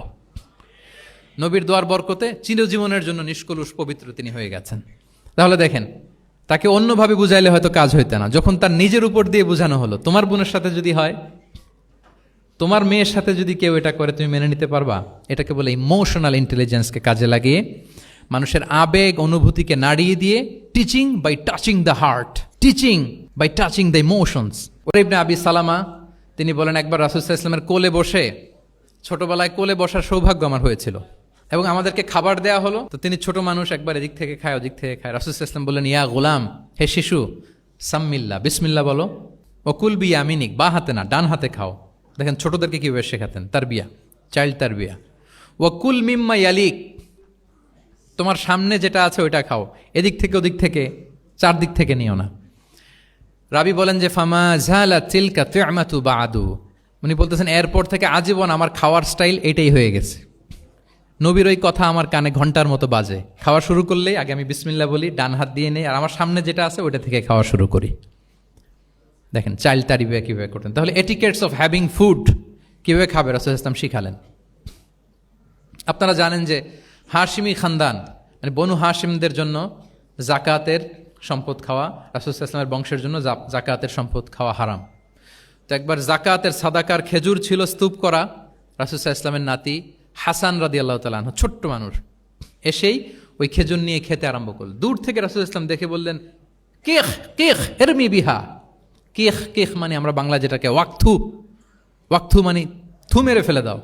এটা বলে তিনি হাসান রাদিয়াল্লাহু তাআলা আনহুর মুখ থেকে খেজুরটা বের করলেন আর বললেন আলা তা'লাম আন্না লা নাকুলু সাদাকা, মানে নানা ভাই, আদরের নানা ভাই, তুমি কি জানো না আমরা সাদাকার সম্পদ খেতে পারি না, তাড়াতাড়ি ফেলে দাও। মুখ থেকে টেনে যে খেজুরটা নিয়েছিলেন হাসান রাদিয়াল্লাহু তাআলা আনহু সেটাকে রাসূল সাল্লাল্লাহু আলাইহি ওয়াসাল্লাম বের করে দিলেন। তাহলে এখানে কনসেপ্ট অফ হালাল এন্ড হারাম ছোটবেলা থেকেই নানা ভাইকে উনি ক্লিয়ার করে দিচ্ছেন। আব্দুল্লাহ ইবনে আব্বাস রাদিয়াল্লাহু তাআলা আনহু রাসূল সাল্লাল্লাহু আলাইহি ওয়াসাল্লামের কি ছিলেন সম্পর্কে বলেন, কি ছিল? সবাই বলেন আওয়াজ করে। কাজিন, চাচাতো ভাই। আরেকটা সম্পর্ক ছিল রাসূল সাল্লাল্লাহু আলাইহি ওয়াসাল্লাম ওনার আর কি হইতো? খালু মাইমুনা বিনতুল হারিস রাদিয়াল্লাহু তাআলা আনহা, তিনি ছিলেন আব্দুল্লাহ ইবনে আব্বাসের খালা। আর যেহেতু রাসূল ইসলাম বিয়ে করেছিলেন ফলে রাসূল ইসলাম ওনার সম্পর্কের আরেক সম্পর্কে কি হয়? খালু। তো উনি খুব ছোট ছিলেন, এত ছোট যে রাসূল ইসলাম যখন ইন্তেকাল করেন তখন ওনার বয়স ছিল 13। আব্দুল্লাহ ইবনে আব্বাসের বয়স তখন কত? 13। তো ফলে ছোট মানুষ প্রায় খালার বাসায় রাতে থাকতো এবং রাসূল ইসলামের আশেপাশে ঘুমাতো। একবার রাসূল ইসলাম ওয়াশরুম করতে গেলেন দূরে, এবং রাসূল ইসলামের অভ্যেস ছিল ওয়াশরুম সেরে এসেই অজু করতেন। তো উনি এসে দেখে ওনার অজুর পাত্রে কে যেন পানি রেখে দিচ্ছে। জিজ্ঞেস করলেন কে রেখেছে? বলা হলো যে আব্দুল্লাহ ইবনে আব্বাস রেখেছে। রাসূল ইসলাম এত খুশি হলেন যে এখন যে আমার এটা দরকার, ছোট্ট আব্দুল্লাহ এটা বুঝে ফেললো। উনি ওনাকে জড়িয়ে ধরে একটা দোয়া করলেন, আল্লাহুম্মা আল্লিমহুল কিতাব, আল্লাহুম্মা ফাক্কিহু ফিদ্দীন ওয়া আল্লিমহুত তা'বীল। আল্লাহ আপনি আব্বাসকে কিতাবের জ্ঞান শিক্ষা দেন। এবং এই দোয়ার বরকতে উনি রাইসুল মুফাসসিরিন হয়েছেন। এই পৃথিবীতে যত মুফাসসির আসবে সব মুফাসসিরদের সম্রাট হচ্ছে আব্দুল্লাহ ইবনে আব্বাস রাদিয়াল্লাহু তাআলা আনহু। আচ্ছা, উনি কি শিখাতেন, কিভাবে শিখাতেন? তাহাজ্জুদের সময় রাসূল ইসলাম নামাজে দাঁড়ালেন, আব্দুল্লাহ ইবনে আব্বাস এসে রাসূল ইসলামের বাম দিকে দাঁড়ালেন। ছোট মানুষ ভাবছে আমিও যে নামাজ পড়ি।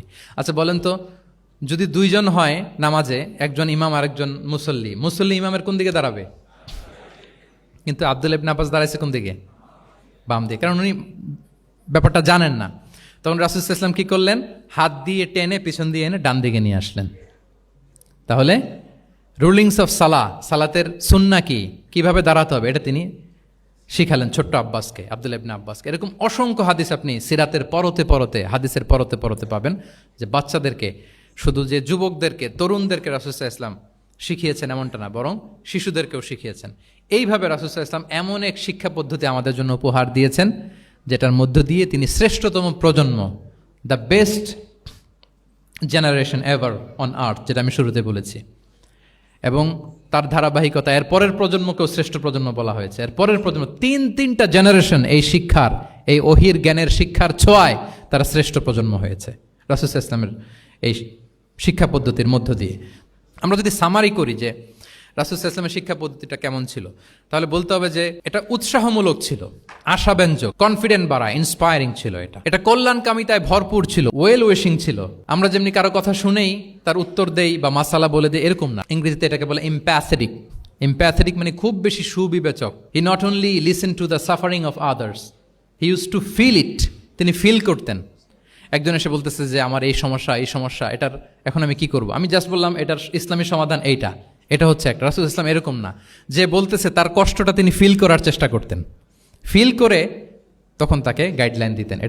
এটাকে বলে এমপ্যাথেটিক, ওয়েল উইশিং ম্যানারের, কল্যাণকামিতায় ভরপুর ছিল তার শিক্ষাদান পদ্ধতি। পরামর্শমূলক ছিল, যেখানে ম্যান্টরিং ছিল, কাউন্সেলিং ছিল। মানে শুধু টিচার হলে এটার আউটপুট একটা, কিন্তু if you work like a mentor, আপনি আপনার শিক্ষার্থীদেরকে মেন্টরিং করতেছেন, তাদেরকে কাউন্সিলিং করতেছেন, এটার আউটপুট হবে অন্যরকম। রাসূল সাল্লাল্লাহু আলাইহি ওয়াসাল্লাম হি worked as a mentor and councillor for the সাহাবা। সুবহানাল্লাহ। রাসূল সাল্লাল্লাহু আলাইহি ওয়াসাল্লামের দেওয়ার শিক্ষাটা ছিল বেসিক্যালি অ্যাডভাইজারি। আমরা মাঝে মাঝে অ্যাডভাইজারি নেই, দেখবেন বড় বড় নেতা লক্ষ লক্ষ টাকা বেতন দিয়ে অনেক বড় বড় উপদেষ্টা রাখে, তারা বিভিন্ন ধরনের অ্যাডভাইস দেয়। রাসূল সাল্লাল্লাহু আলাইহি ওয়াসাল্লাম এই সার্ভিসটা সাহাবাদেরকে দিতেন। ওনার শিক্ষাটা ছিল অংশগ্রহণমূলক, মানে এঙ্গেজমেন্ট ছিল।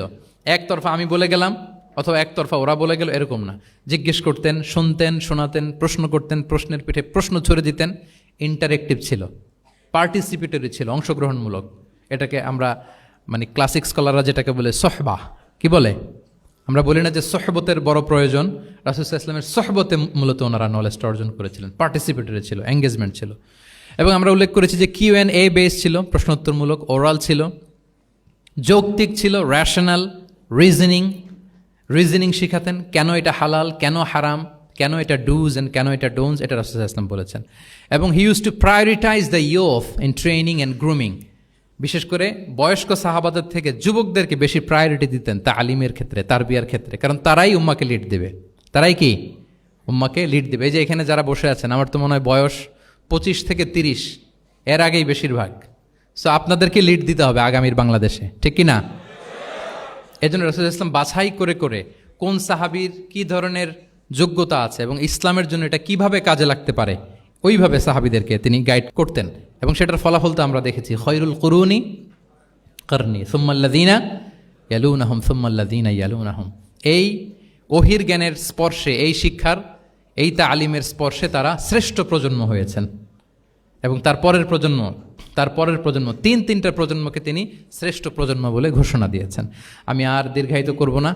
আমরা যদি রাসূল সাল্লাল্লাহু আলাইহি ওয়াসাল্লামের আনিত এই শিক্ষা পদ্ধতি আমাদের শিক্ষা ব্যবস্থার মধ্যে ইনক্লুড করতে পারি, তাহলে আমরাও আমাদের প্রজন্মকে ওইরকম শ্রেষ্ঠ প্রজন্ম হিসেবে গড়ে তুলতে পারবো ইনশাআল্লাহ বিইذনিল্লাহ।